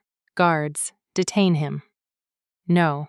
Brent's eyes flashed yellow, his wolf surging forward. I won't. He shifted mid-sentence, his tawny wolf launching toward the exit, but he'd barely taken 3 steps before Elias shifted, his massive black wolf intercepting with brutal efficiency. They collided in a tangle of fur and fury. Despite the sacred ground prohibition on violence, no one moved to intervene, and Alpha King defending his maid against her attempted murderer fell under justified protection. The fight was brief and vicious. Elias was larger, stronger, and infinitely more experienced. Within seconds, he had Brent pinned, jaws locked on the back of his neck in a hold that could easily become lethal. Yee, Elias growled, the word garbled but understandable through his wolf form. Brent struggled for a moment, then went limp in submission. Elias held him for 3 more seconds, making his dominance absolutely clear, then released him and shifted back to human form. Someone tossed him clothes, which he pulled on with deliberate calm. Beta, Brent Hunter, Elias said, his voice carrying through the silent hall, attempted to murder my mate. left her dying in the snow after poisoning her with wolf's bane. By pack law, that gives me the right to claim blood justice. Your Majesty, Gerard said carefully. While we acknowledge your right, perhaps the council investigation should. I'm not claiming it, Elias interrupted. Yet, I want it on record that if the council's investigation fails to deliver justice, I will pursue it myself.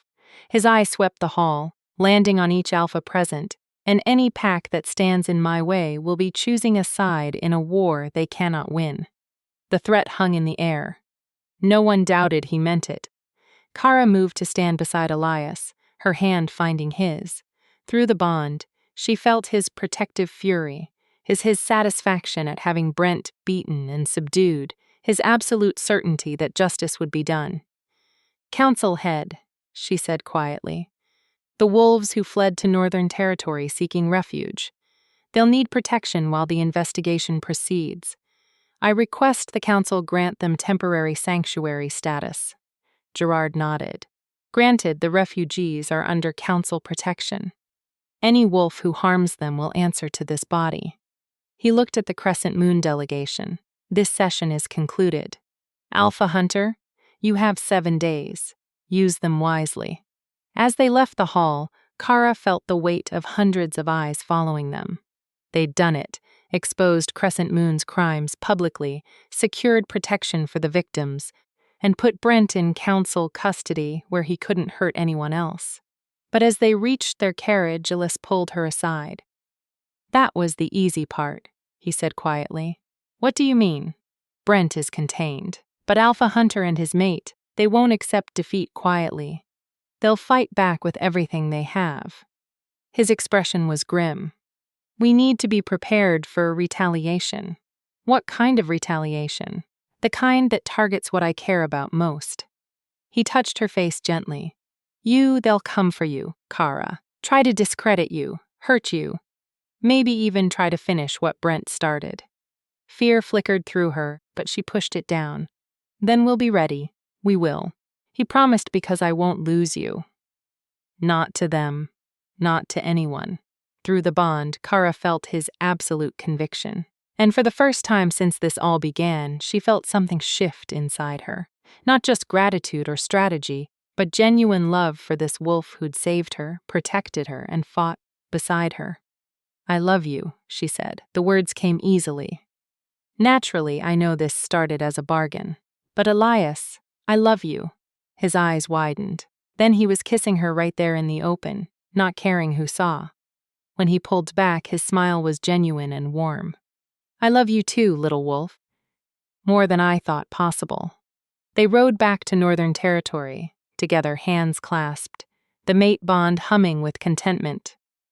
The war with Crescent Moon wasn't over, but they'd won the first major battle, and they'd won it together. Chapter 7. Retaliation. 3 days after the council meeting, the first attack came. Kara was in the training yard with a group of younger wolves, teaching them defensive tactics when a messenger arrived at full sprint. The young wolf collapsed at her feet, gasping for air, bleeding from multiple wounds. Luna Queen, he wheezed. Border Patrol, ambushed. Crescent Moon wolves crossed into our territory. They're burning the western farms. Ice flooded Kara's veins. The western farms housed 15 famsies, mostly elderly wolves and those with young pups who couldn't fight. Roderick, she shouted. The old warrior appeared immediately. Gather every available fighter. Full combat gear. We ride now, Your Majesty. The Alpha King is in the capital meeting with territory lords. He's 3 hours away. Kara was already running toward the armory. Those families don't have 3 hours. Move through the bond. She felt Elias's alarm as her fear and urgency bled through to him. She sent a clear message. Western farms under attack. Taking warriors. Come quickly. His response was immediate. Don't engage alone. Wait for me. Can't wait. Family's in danger. She felt his frustration, his fear for her safety, but also his understanding. This was what it meant to be Luna Queen, to protect her wolves, even when it was dangerous. Kara shifted into her white wolf form, leading 50 warriors west at a punishing pace. They reached the farms 20 minutes later to find 3 buildings already burning. Crescent moon wolves terrorizing the residents. She didn't hesitate, didn't wait for strategy or backup. Her wolves needed her. Kara howled a Luna Queen's call to battle and launched herself at the nearest attacker. The fight was brutal. Crescent Moon had sent 20 wolves, all experienced fighters. But Northern Territory wolves fought with the fury of defenders, protecting their homes, their families, their Luna. Kara fought with everything Roderick had taught her. She was smaller, faster, using her agility to dart between larger opponents. She took down 2 wolves before a massive gray male caught her, his jaws closing on her shoulder. Pain exploded through her.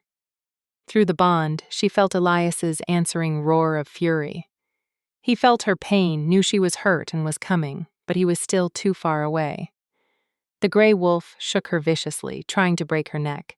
Kara twisted, using her smaller size to slip partially free, and went for his throat. Her jaws locked on soft tissue. She bit down hard, tasting blood, and the wolf released her with a yelp. Before she could recover, another wolf was on her, a scarred female with dead eyes and the scent of too many kills. Kara was tiring. The shoulder wound was bleeding heavily, making her movements sluggish. The female sensed weakness and pressed her advantage, driving Kara back toward one of the burning buildings. Not like this, Kara thought desperately. Not after everything. Then a massive black wolf exploded into the fray Elias, arriving with another 50 warriors. He moved like death itself, tearing through crescent moonwolves with brutal efficiency. The scarred female who'd been attacking Kara tried to run.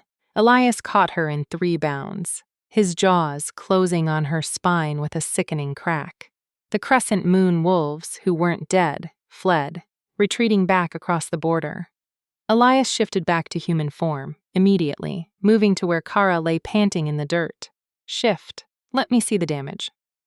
Kara shifted, gasping as pain lanced through her shoulder. The bite was deep, bleeding freely. Elias pressed his hand over the wound, applying pressure. Healer, he roared. Now through the bond, Kara felt his terror beneath the controlled exterior, felt how much it cost him to see her bleeding, hurt, vulnerable. I'm okay, she said, though her voice was weak. The family's safe. You got here in time. His jaw clenched. You also nearly got yourself killed. What were you thinking? Engaging without backup. I was thinking my wolves needed their Luna. She met his eyes. Wouldn't you have done the same? That's different. Why?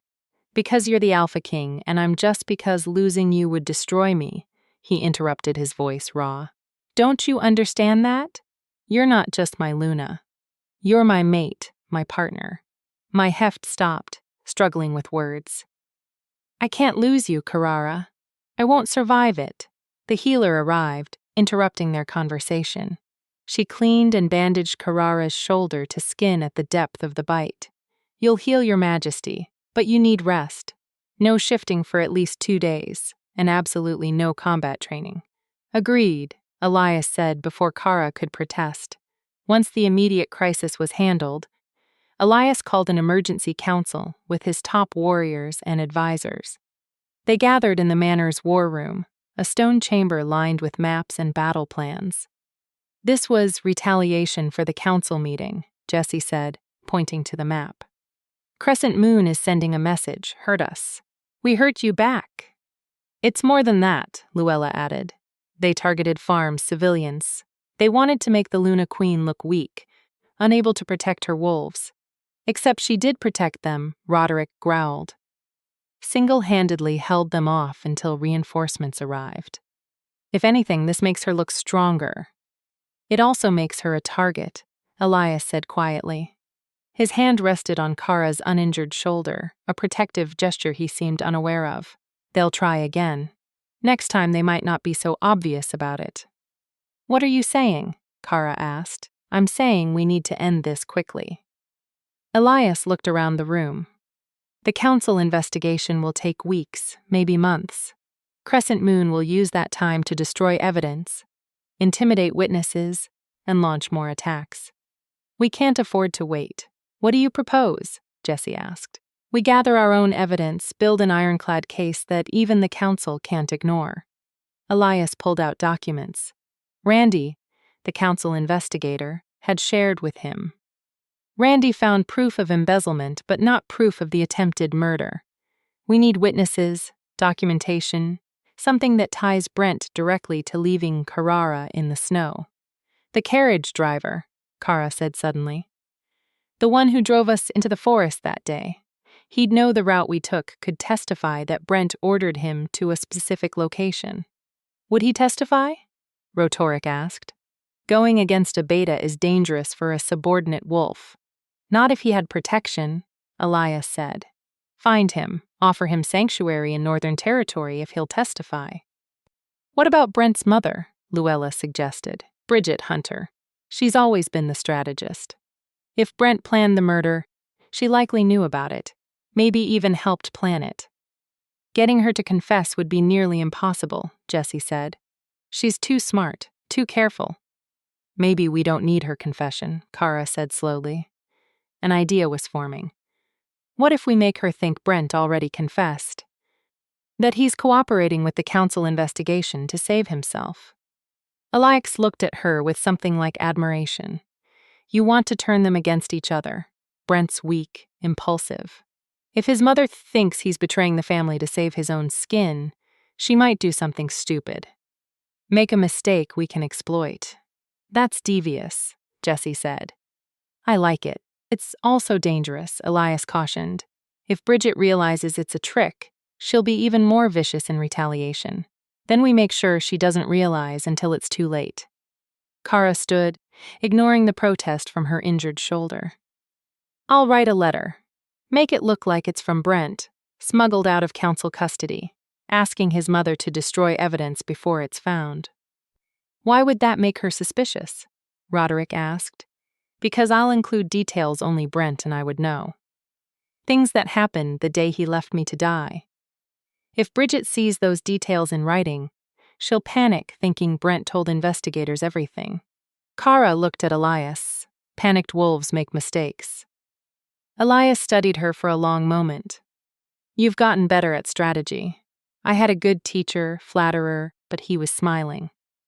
All right, we'll try it, but carefully. One wrong move in this backfire spectacularly. Over the next week, they executed the plan with precision. Kara wrote the letter, making it look hastily scrolled, desperate. She included details about the carriage ride, about Brent's exact words before pushing her out, about the wolf's bane he'd used, details only someone who was there would know. Then they hired a neutral courier, a rogue wolf with no pack affiliation, to deliver it to Bridget Hunter at a tavern near the border, making it look like a secret communication. For 3 days, nothing happened. Kara began to think the plan had failed. Then on the 4th day, Randy the investigator arrived at Thornage with urgent news. It worked, he said, looking both impressed and disturbed. Bridget Hunter tried to bribe a council clerk to access Brent's holding cell. When that failed, she hired mercenaries to break him out. She what? Elias leaned forward. The mercenaries were caught before they reached him. But Bridget's involvement is documented. The council is furious. Attempting to interfere with an investigation is a serious violation. Randy pulled out more documents. Better yet, in her panic, she sent messages to several pack members, ordering them to destroy evidence. We intercepted 3 of those messages. They're essentially confessions. Kara felt triumph surge through her. So, we have proof of the cover-up. We have proof that Bridget knew about crimes and tried to hide them. Combined with the financial evidence, the refugee testimony, and Randy paused dramatically. The carriage driver's testimony, we have a complete case. You found him? Elias asked sharply. Found him and convinced him to talk. He's in protective custody, ready to testify that Brent ordered him to a specific location, then dismissed him before. Randy looked at Kara sympathetically before disposing of you.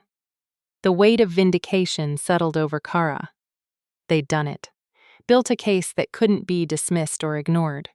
The council has called an emergency session, Randy continued. 3 days from now. They want all parties present, including you, Luna Queen, to provide direct testimony. I'll be there, Kara said. After Randy left, Elias pulled Kara into his study. Are you ready for this? Facing Brent again, publicly testifying about what he did. I'm ready. She touched the mark on her throat. His mark claiming her, protecting her. I'm not the wolf he left in the snow anymore. I'm Luna Queen. I'm your mate, and I'm done being afraid of him. Elias pulled her close, careful of her healing shoulder. I'm proud of you. You know that. You've mentioned it once or twice. She smiled against his chest. This is almost over, isn't it? Almost. One more battle. He tilted her chin up. Then we can focus on building our life instead of destroying theirs. What kind of life do you want? The kind with you in it. Everything else is negotiable. He kissed her softly. Maybe pups someday if you want them. Kara's breath caught. She hadn't let herself think that far ahead. Hadn't let herself imagine a future beyond survival and justice. I'd like that, she whispered. Someday. When this is really over, then that's what we'll have. His voice carried the weight of an alpha's promise. I swear it. Through the bond, Kara felt his absolute conviction, felt his love, his protection, his unwavering commitment to their future together. 3 more days, 1 more confrontation, then justice finally would be served and they could begin building something beautiful from the ashes of what had tried to destroy them. Chapter 8. Justice. The emergency council session was held in the Grand Hall again, but this time the atmosphere was different. Tense. Electric. Every wolf present knew they were about to witness something significant. The fall of one of the oldest, most powerful packs in the territories. Kara stood beside Elias in the preparation room, dressed in formal Luna Queen attire, deep crimson silk that made her look regal and fierce. The mark on her throat gleamed silver in the morning light. Last chance to let me do this alone, Elias said, though his tone suggested he already knew her answer. Not happening. These are my accusations. My testimony. I need to face him. She straightened her surlet. Besides, you promised me justice, not just revenge. I want to look him in the eyes when he falls. Bloodthirsty little Luna. But Elias smiled with pride. That's my mate. They entered the Grand Hall together to find it packed beyond capacity. Every alpha who could make the journey had come along with their advisors, betas, and witnesses. This wasn't just about Crescent Moon anymore. This was about whether pack law meant anything, whether alphas and betas could be held accountable for their crimes. Brent sat in a guarded section, his wrists bound with silver chains that prevented shifting. He looked thinner than Kara remembered, his eyes hollow with fear and rage. When he saw her enter on Elias's arm, marked and radiant, his expression twisted with hatred. Beside him sat his parents. Alpha Rolando looked defeated, his shoulders slumped. But Bridget sat upright, her face a mask of cold fury. She stared at Kara with such venom that several nearby wolves shifted uncomfortably. Gerard Sparks called the session to order. We are gathered to conclude the investigation into Crescent Moon Pack's financial practices and the charge of attempted murder against Beta Brent Hunter. His voice carried through the hall. Investigator Randy will present his findings. Randy stood carrying a massive folder of evidence. For the next hour, he methodically laid out the case, bank records showing systematic embezzlement, falsified investment documents, testimony from dozens of victims, evidence that Crescent Moon's leadership had stolen over $2 million from their own pack members over 5 years.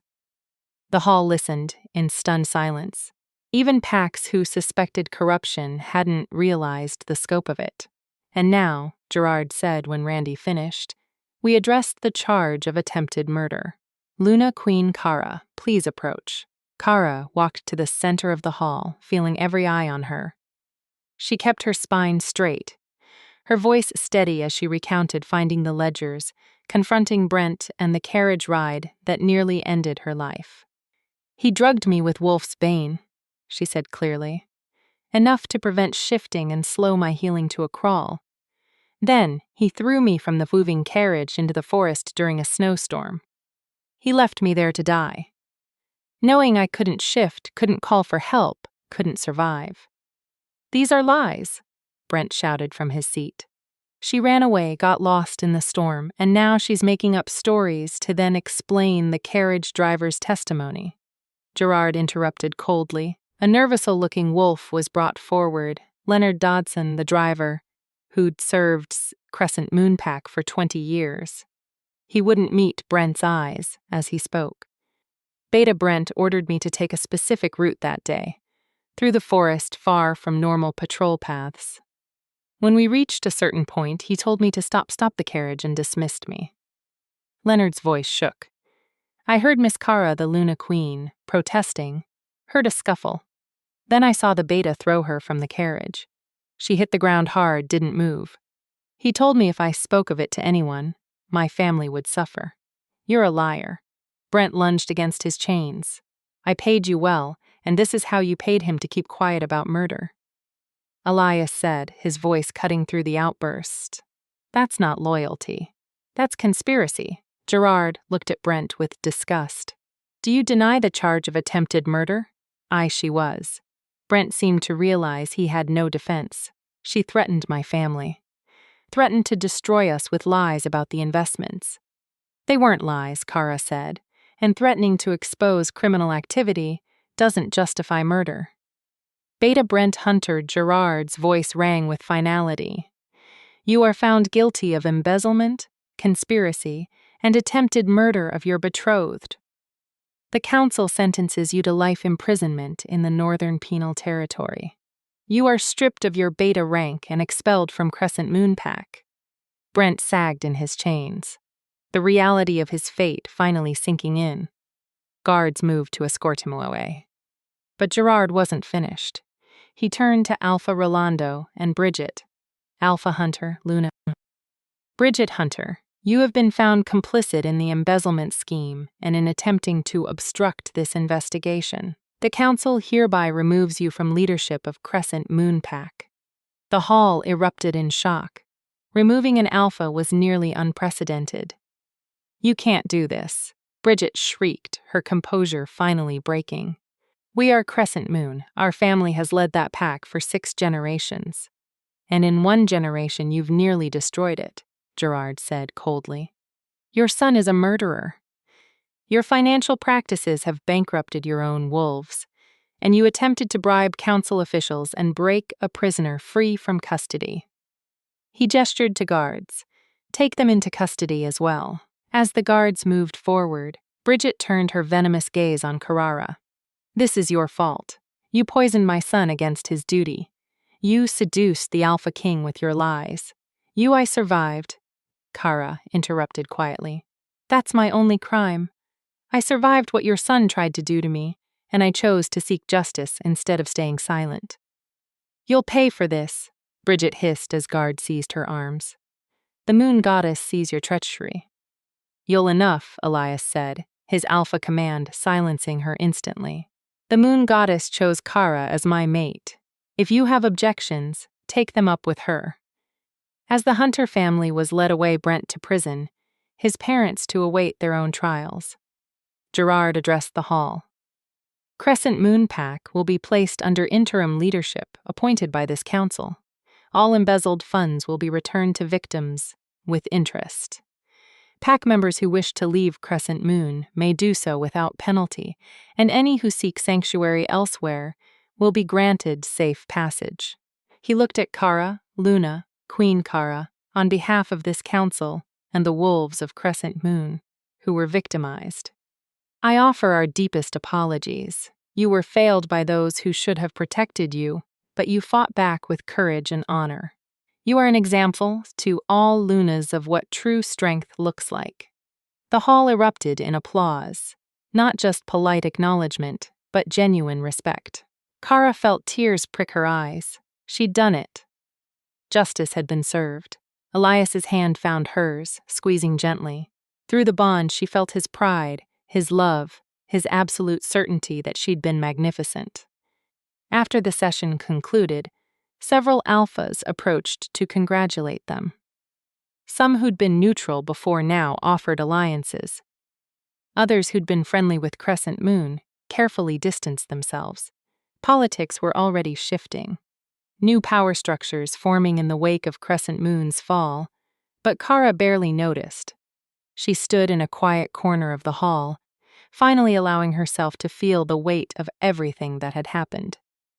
"You did it," a soft voice said. Kara turned to find Diana Avila, the widow whose pension had been stolen. Beside her stood the other refugees, all looking at Kara with gratitude and awe. "We did it," Kara corrected. "Your testimony made the difference. Your courage to come forward despite the danger." "You gave us that courage, Your Majesty," Greg Campo said. "You showed us that fighting back was possible, that justice could actually be served." "What will you do now?" Kara asked. "Some of us will return to Crescent Moon under the new leadership," Diana said. "Others have asked to stay in Northern Territory if you'll have us." "Of course," Kara smiled. "You're pack now, for as long as you want to be." After the refugees left, Elias found her still standing in the corner, staring out the window at the grounds where snow was beginning to fall. "Thinking about something?" he asked, wrapping his arms around her from behind. "About the night you found me. How close I came to dying in snow just like this." She leaned back against him. "If you'd chosen a different route, if you'd left 5 minutes earlier or later. If you'd assumed I was already dead and didn't check. But I did check. I did find you." He turned her to face him. "The moon goddess has a plan even when we can't see it. She brought you to me. Gave me a mate who's strong enough to stand beside me, brave enough to fight her own battles, and stubborn enough to negotiate terms while dying." Carol laughed through tears. She didn't remember starting to cry. "I'm not that stubborn. You absolutely are.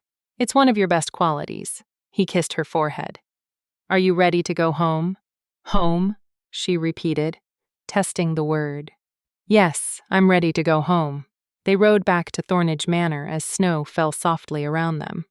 The journey that had started with Kara, dying in a snowstorm, had come full circle. But this time she was warm, safe, and surrounded by wolves who loved her. When they arrived, the pack had organized a celebration, not just for the victory at council, but to truly welcome Carrara as their Luna Queen. The great hall was filled with food, music, and laughter. Luella pulled Kara aside at one point, her normally stern expression soft. "You've done well, Your Majesty. Better than I expected, if I'm honest." "High praise from you," Kara teased. "Don't let it go to your head." But Luella smiled. "The pack loves you. They'd follow you into battle without hesitation. That's what makes a true Luna. Not the title, but the loyalty you inspire." Later, when the celebration was winding down, Elias pulled Kara out to the balcony overlooking the gardens. Snow covered everything in pristine white, making the world look clean and new. "I have something for you," he said, pulling a small box from his pocket. "We're already mated." What more could? Kara stopped when she saw what was inside. A ring, delicate silver with a moonstone that caught the light. "Elias, it was my mother's," he said quietly. "She gave it to my father when they mated. Told him it represented her promise to see him clearly, both the strength and the scars." He took the ring out, holding it carefully.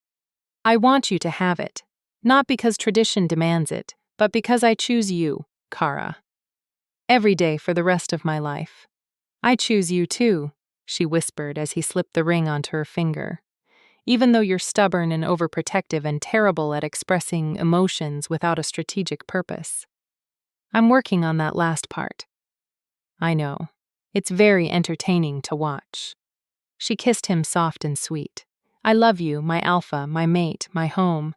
And I love you, little wolf, my Luna, my salvation, my everything." They stood there as snow fell around them. Two wolves who'd found each other against impossible odds and built something beautiful from ashes and strategy and unexpected love. Kara had been left in the cold to die by a wolf who'd seen her as disposable. but she'd been found by a wolf who taught her what it meant to be chosen, to be valued, to be loved without conditions. And together, they'd proven that even the coldest nights could lead to the warmest futures if you were brave enough to survive them. Chapter 9. Sanctuary. 6 months later, Kara stood on the eastern balcony of Thornage Manor, watching the sunrise paint the sky in shades of gold and rose. Her hand rested on the gentle swell of her stomach, 4 months along now, carrying the pup that had been both a surprise and a blessing. Through the bond, she felt Elias approaching before she heard his footsteps. He wrapped his arms around her from behind, his hands covering hers over their growing child. "You're up early," he murmured against her hair. "Couldn't sleep. The pup's been restless." She leaned back against his chest. "I think we're having a warrior, already picking fights with my internal organs." Elias chuckled, the sound rumbling through his chest. "Takes after her mother, then her or him." "I'm not particular." He turned her gently to face him. "As long as both of you are healthy and safe, I'll be happy with whatever the moon goddess sends us." Kara smiled, touching his face. 6 months of peace had softened some of his harder edges. He laughed more now, smiled more easily, and had even started attending the pack celebrations instead of just making brief appearances. Being truly mated, truly happy, had changed them both. "The refugees are settling in well," she said. "Deanna's daughter just had her first shift last week, a beautiful silver wolf, and Greg's mate had their pup. They named her Hope." "Appropriate." Elias's expression turned thoughtful. "Have you heard from Crescent Moon?" "The new Alpha Rolando's younger brother sent a letter last week. He's requesting a formal meeting to discuss reparations and establishing better relations between our packs. Do you want to meet with him?" Kara considered. 6 months ago, the thought of dealing with anything Crescent Moon related would have filled her with anxiety. Now, she felt only a distant sense of closure. "Yes, I think it's time. The wolves there deserve leadership that actually cares about them. If the new Alpha is genuinely trying to rebuild, we should support that." "Very diplomatic of you, Luna Queen." Elias kissed her forehead. "You've come a long way from the wolf who negotiated surrender terms from a sickbed." "That wasn't surrender. That was strategy." "My mistake." His eyes gleamed with affection and pride. A knock at the door interrupted them. Luella entered looking unusually flustered. "Your Majesties, forgive the interruption, but we have visitors, unexpected ones." "Who?" Elias's protective instincts immediately activated, his hand moving to Kara's back. 3 young wolves, sisters. They arrived at dawn, half-starved and terrified. "They're asking for sanctuary." Luella's expression softened. "They're from Crescent Moon Pack. They say the new Alpha is their uncle, and they ran away because." She paused, choosing words carefully because they were being forced into Mings they didn't want. Kara's wolf rose immediately, protective and fierce. "Where are they now?" "In the receiving hall. I gave them food and water, but they're too frightened to speak to anyone except you, Your Majesty. I'll come now." Kara was already moving toward the door. Elias caught her arm gently. "Kara, you're pregnant. If this is a trap, it's not a trap. They're terrified girls seeking help." She met his eyes. "This is what we built, Elias. A sanctuary for wolves who have nowhere else to go. I won't turn them away just because I'm carrying a pup." He studied her face, then nodded. "Then we go together. But I'm staying close." The 3 sisters huddled together in the receiving hall, the oldest maybe 19, the youngest barely 15. They were thin, bruised, and exhausted. When Kara entered, all 3 immediately bowed their heads in submission. "Please don't," Kara said gently, moving to sit across from them instead of standing above them. "You're safe here. No one will hurt you. Tell me what happened." The oldest sister, Tamara, she introduced herself, spoke in a trembling voice. "Our uncle, the new Alpha, he seemed good at first, better than Alpha Rolando. But then he started making arrangements, political Mings to strengthen alliances." "Let me guess," Kara said quietly. He didn't ask if he wanted these Mings. He said it was our duty to the pack. That after everything that happened with the hunters, Crescent Moon needed to rebuild its reputation through strategic alliances. Tamara's hands clenched. My sister Angelita was supposed to mate a beta from a western pack. She's only 17. And Catherine, she gestured to the youngest, was being promised to an alpha twice her age. Kara felt her wolf snarl with protective fury. So you ran. We didn't know where else to go. But we heard stories about you, Your Majesty. About how you stood up to the hunters. How you built a sanctuary for wolves with nowhere to turn. Tamara's eyes filled with tears. We thought maybe we hoped you might help us, too. Of course, I'll help you. Kara looked at Elias, who nodded his agreement. You're under Northern Territory protection now. Your uncle cannot force you to return, and he certainly cannot force you into unwanted matings, but he's an alpha, Catherine whispers. He has rights. He has no rights over wolves who seek sanctuary in my territory, Elias said, his voice carrying absolute authority. You're safe here. That's a promise from the Alpha King. The relief on their faces was profound. Angelita actually started crying. Deep sobs of released tension and fear. Luella stepped forward. I'll take them to the sanctuary wing, get them settled in proper rooms, and have the healer check them over. As the sisters were led away, Kara turned to Elias.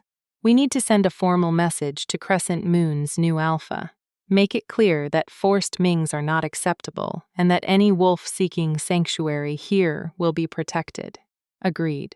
Though he's not going to be happy about losing 3 potential political assets. Good. Let him be unhappy. Kara's voice was hard. I won't let what happened to me happen to other wolves. Not while I have the power to stop it. Elias pulled her close, careful of her pregnant belly. This is why the moon goddess chose you as my mate. You have a warrior's heart wrapped in compassion. You fight not for revenge, but for justice and protection. I fight, because no one fought for me when I needed it, Kara said quietly. I won't let another wolf feel that alone. Over the next 2 weeks, more wolves arrived seeking sanctuary. Some from Crescent Moon, fleeing the new Alpha's aggressive alliance building, others from packs across the territories Omegas escaping abuse. Young wolves running from forced matings, elderly wolves abandoned by families who saw them as burdens. The sanctuary wing of Thornage Manor, originally built for the refugee families, expanded to accommodate them all. Kara threw herself into the work, organizing resources, mediating disputes, and personally welcoming each new arrival. Elias watched with a mixture of pride and concern as his mate worked herself to exhaustion, helping others. You need to rest, he said one evening, after finding her still in the sanctuary wing well past midnight, comforting a young Omega who'd been beaten by her former pack. I'm fine. You're pregnant and exhausted. He gently but firmly led her toward their rooms. The sanctuary wolves need their Luna healthy, which means you need to take care of yourself. There's so much to do, and you have pack members who can help. Luella, Roderick, Jesse. They're all capable of handling things while you rest. He guided her to their bed, helping her lie down. You can't save everyone if you burn yourself out trying. Kara wanted to argue, but exhaustion pulled at her. When did you become the reasonable one? Someone has to be, and you're too stubborn to do it yourself. He climbed into bed beside her, pulling her against his chest. Sleep, little wolf. The sanctuary will still be there tomorrow. Through the bond, she felt his concern, his love, his absolute determination to protect her even from herself. I love you, she murmured, already drifting off. I love you, 2 more than you know. The confrontation with Crescent Moon's new Alpha came 2 weeks later. Alpha Brian Stout arrived at Thornage with a delegation, demanding the return of his nieces.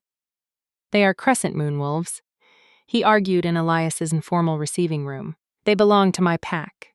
You have no right to harbor them against my wishes. I have every right, Elias said coldly. They sought sanctuary. Under interpack law, Any wolf may seek refuge from abuse or forced matings. There was no abuse. I was arranging advantageous mings to strengthen the pack. Without their consent, Carrara interrupted. She'd insisted on being present despite Elias's concerns. Matings arranged against a wolf's will are little better than slavery, Alpha Stout. You would say that, given your history, Brian's lip curled. But not every arranged mating is like what Brent Hunter attempted.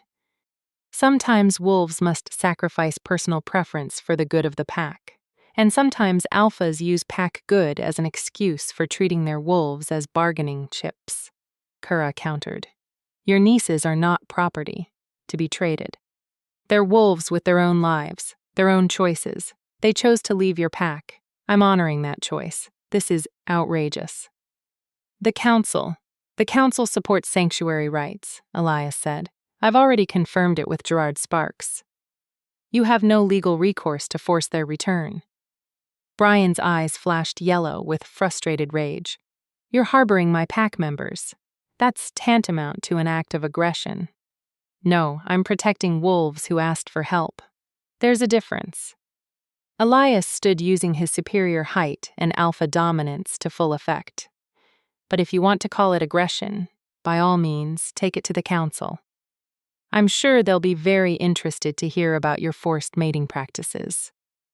The threat was clear. Brian could push this and risk investigation into his own pack's practices, or he could back down and accept the loss. After a long, tense moment, Brian backed down. Fine, keep them, but don't expect any cooperation from Crescent Moon in the future. I wasn't expecting any anyway, Elias said mildly. After Brian and his delegation left, Kara let out a breath she didn't realize she'd been holding. Well, that was unpleasant, but necessary.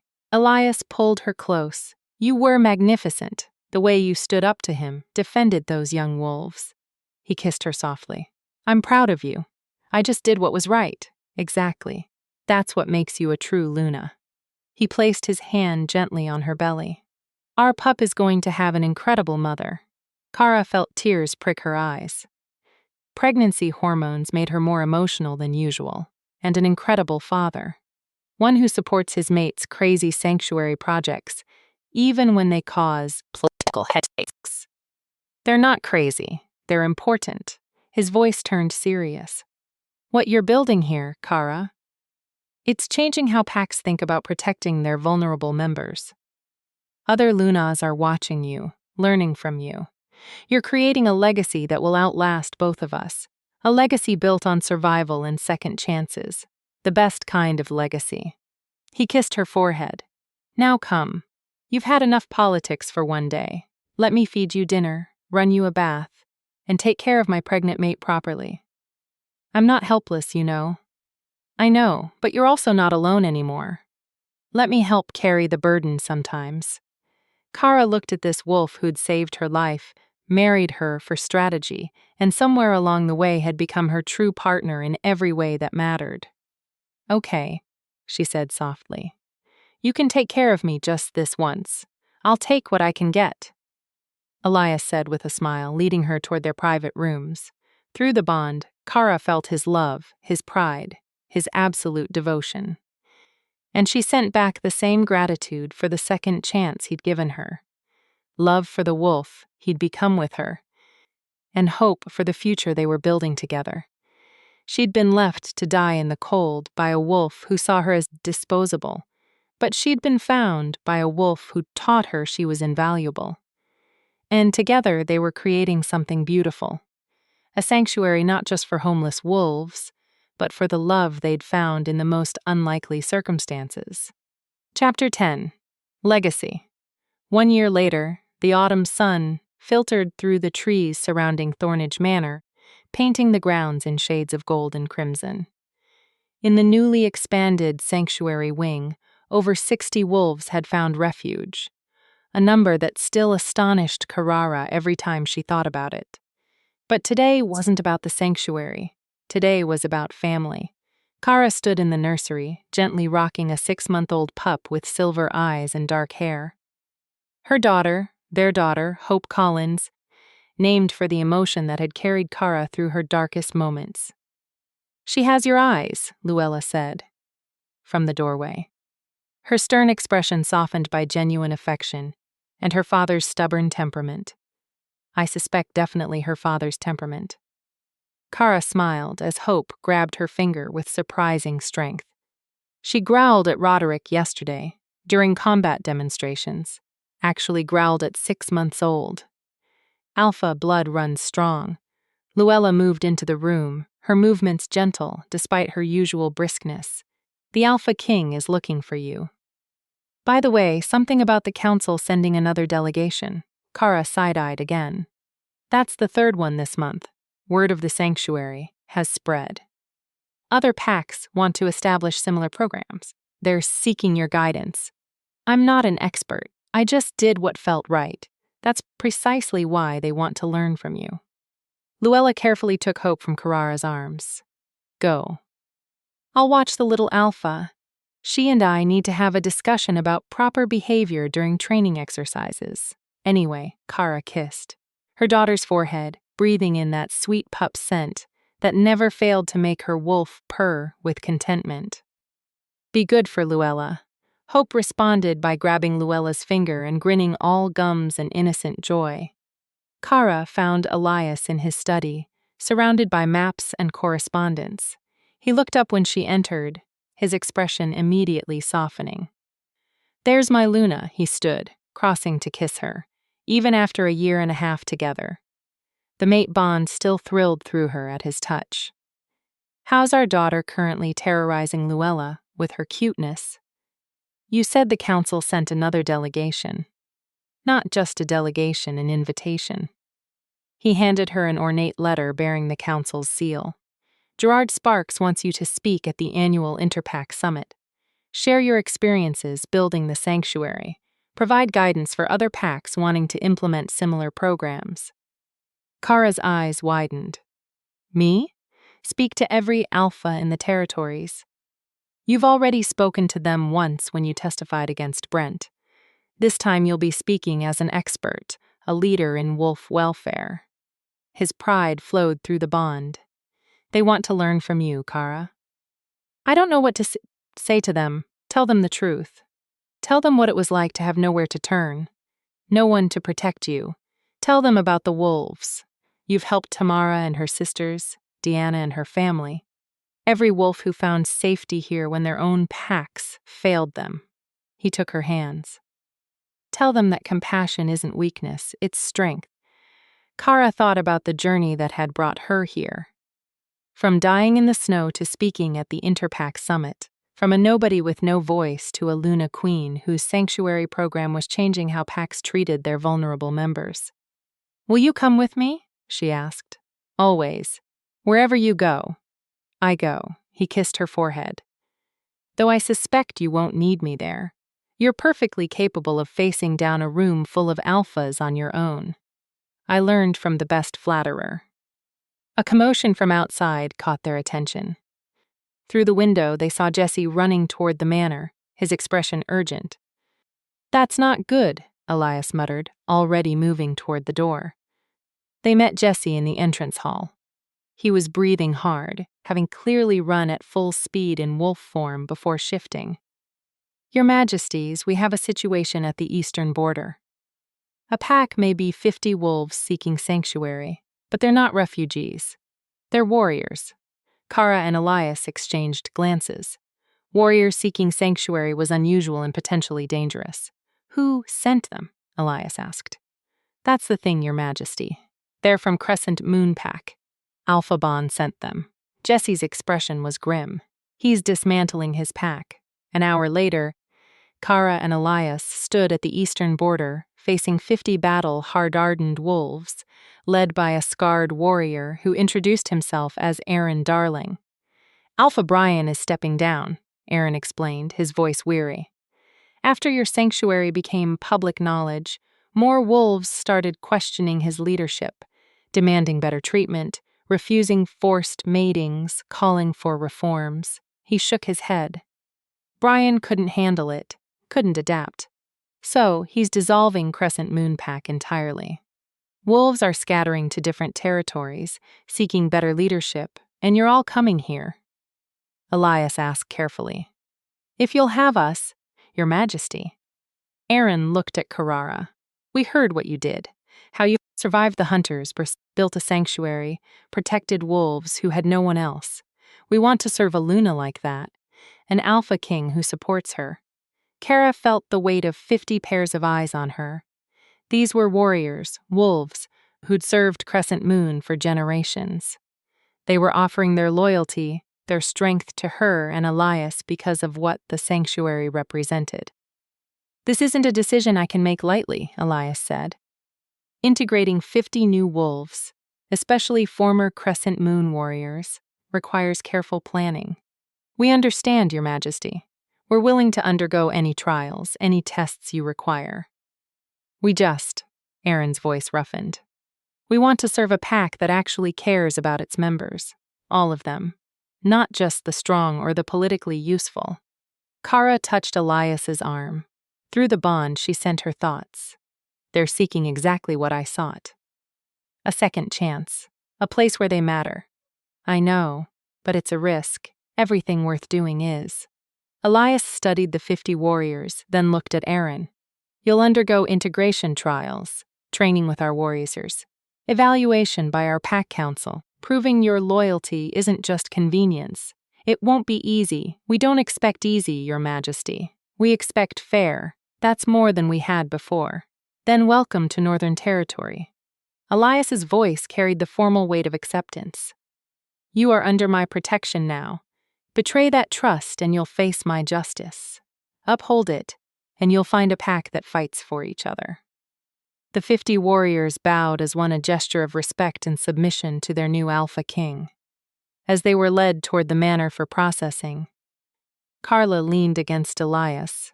We're going to need to expand the barracks and the training yards and probably the dining hall. He wrapped his arm around her shoulders.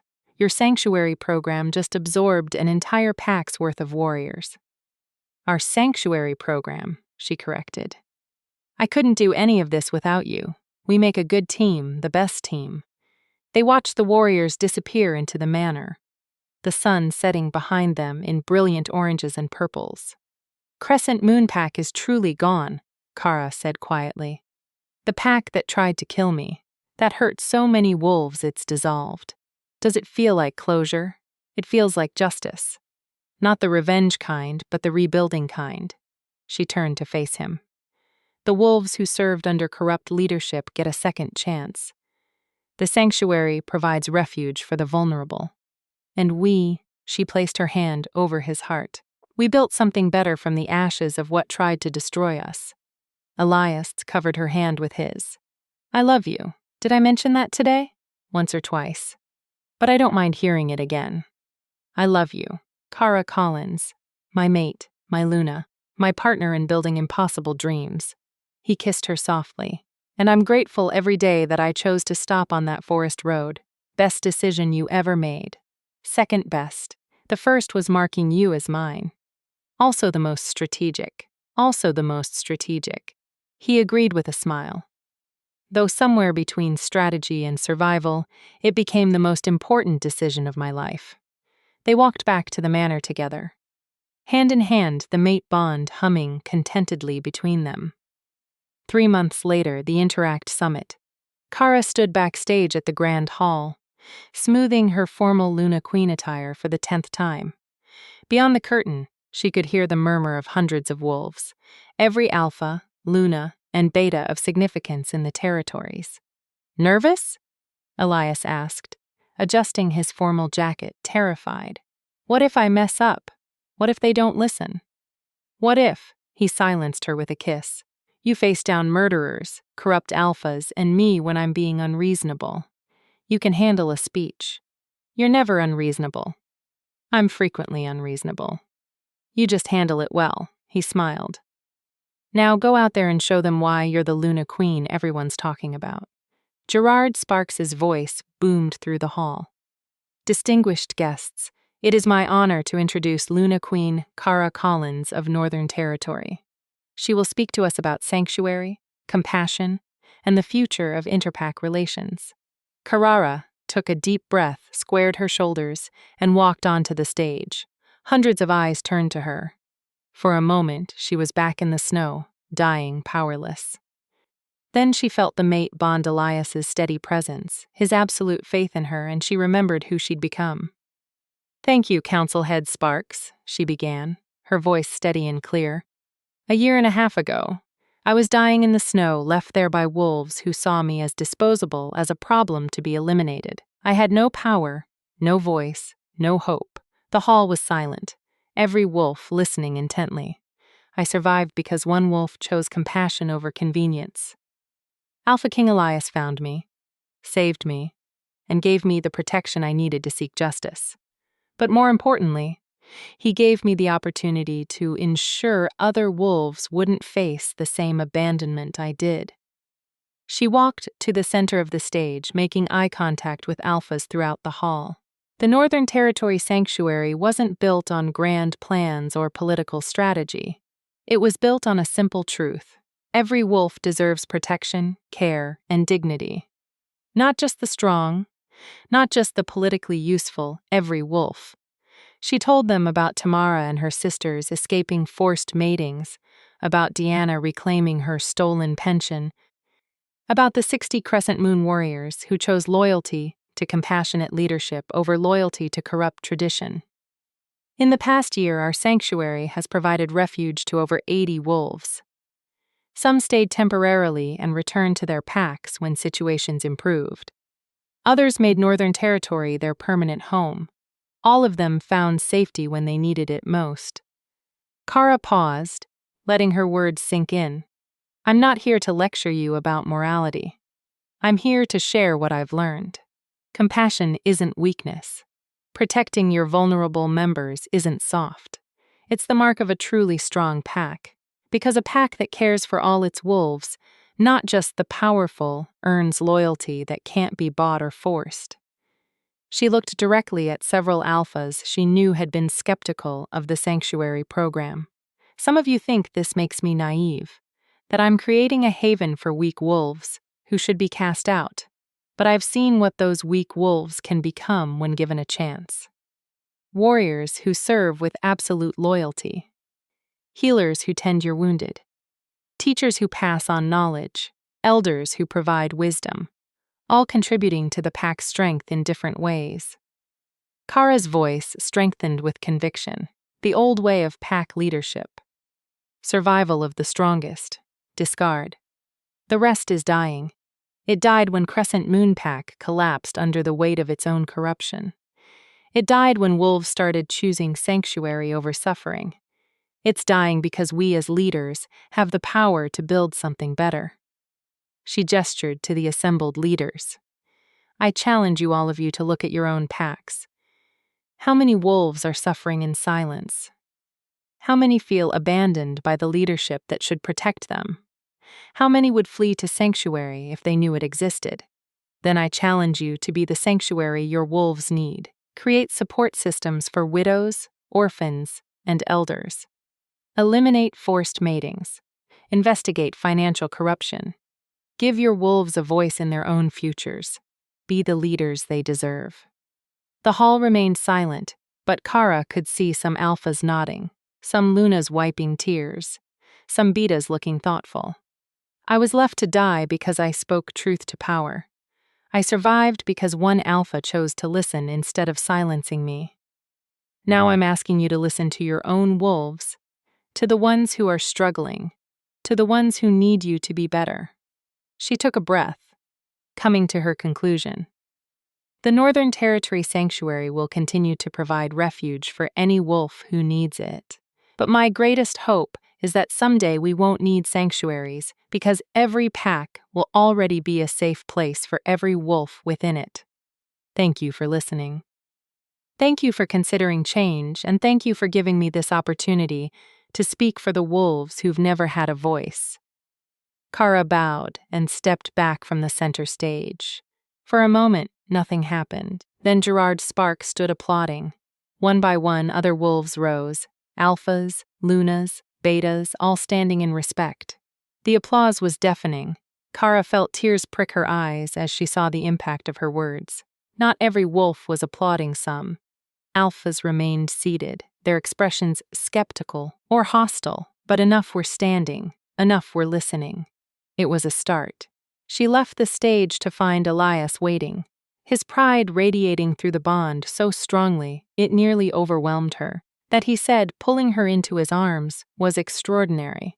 "Did I do okay? You changed minds, opened hearts, maybe even saved some lives." He kissed her forehead. "You were magnificent, my Luna, absolutely magnificent." 6 months later, Carrara stood in the sanctuary wing's new expansion, watching construction workers put finishing touches on additional rooms. In the 6 months since the summit, 12 other packs had established their own sanctuary programs, and 5 more were in planning stages. The movement she'd started was spreading. Luna Queen. Tamara appeared slightly out of breath. She'd become Kara's assistant for sanctuary operations, her organizational skills proving invaluable. "We have 3 new arrivals, a family from the Western Territories, parents and 2 young pups. What's their situation?" Father was injured in a border skirmish, can no longer hunt. Their alpha told them to either abandon the pups or leave the pack.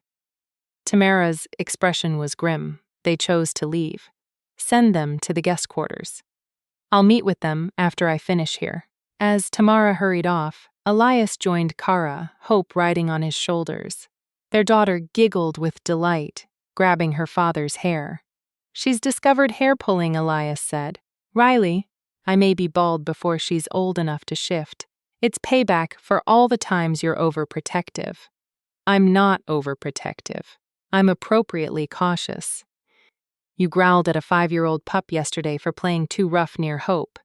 He was being aggressive. He's 5, still aggressive." Kara laughed, taking Hope from his shoulders. Their daughter immediately reached for Carrara's hair, beginning the same pulling game. "You're impossible. You love me anyway. I really do." She kissed him, Hope squirming between them. "Have I told you lately how grateful I am? For everything? You don't need to thank me for loving you, Kara. That's not a favor. That's a privilege." His expression turned serious. "You've built something incredible here. Changed how wolves think about leadership, about compassion, about taking care of their own. I'm in awe of you. We built it together." "Together," he agreed. Hope squealed, demanding attention. They both laughed, the moment of seriousness broken by their daughter's impatience. As the sun set over Thorn Ridge Manor, Kara thought about the journey that had brought her here. From dying in the snow to building a sanctuary that housed nearly 100 wolves.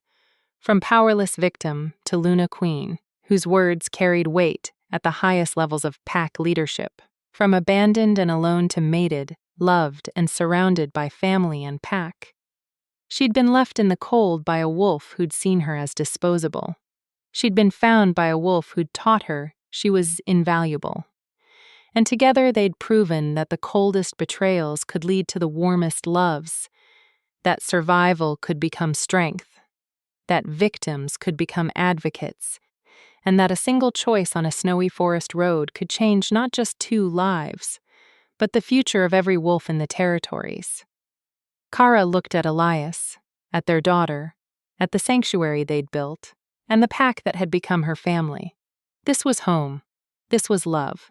This was the legacy she'd built from ashes and snow and a mate bond she'd never expected. And it was perfect. Epilogue.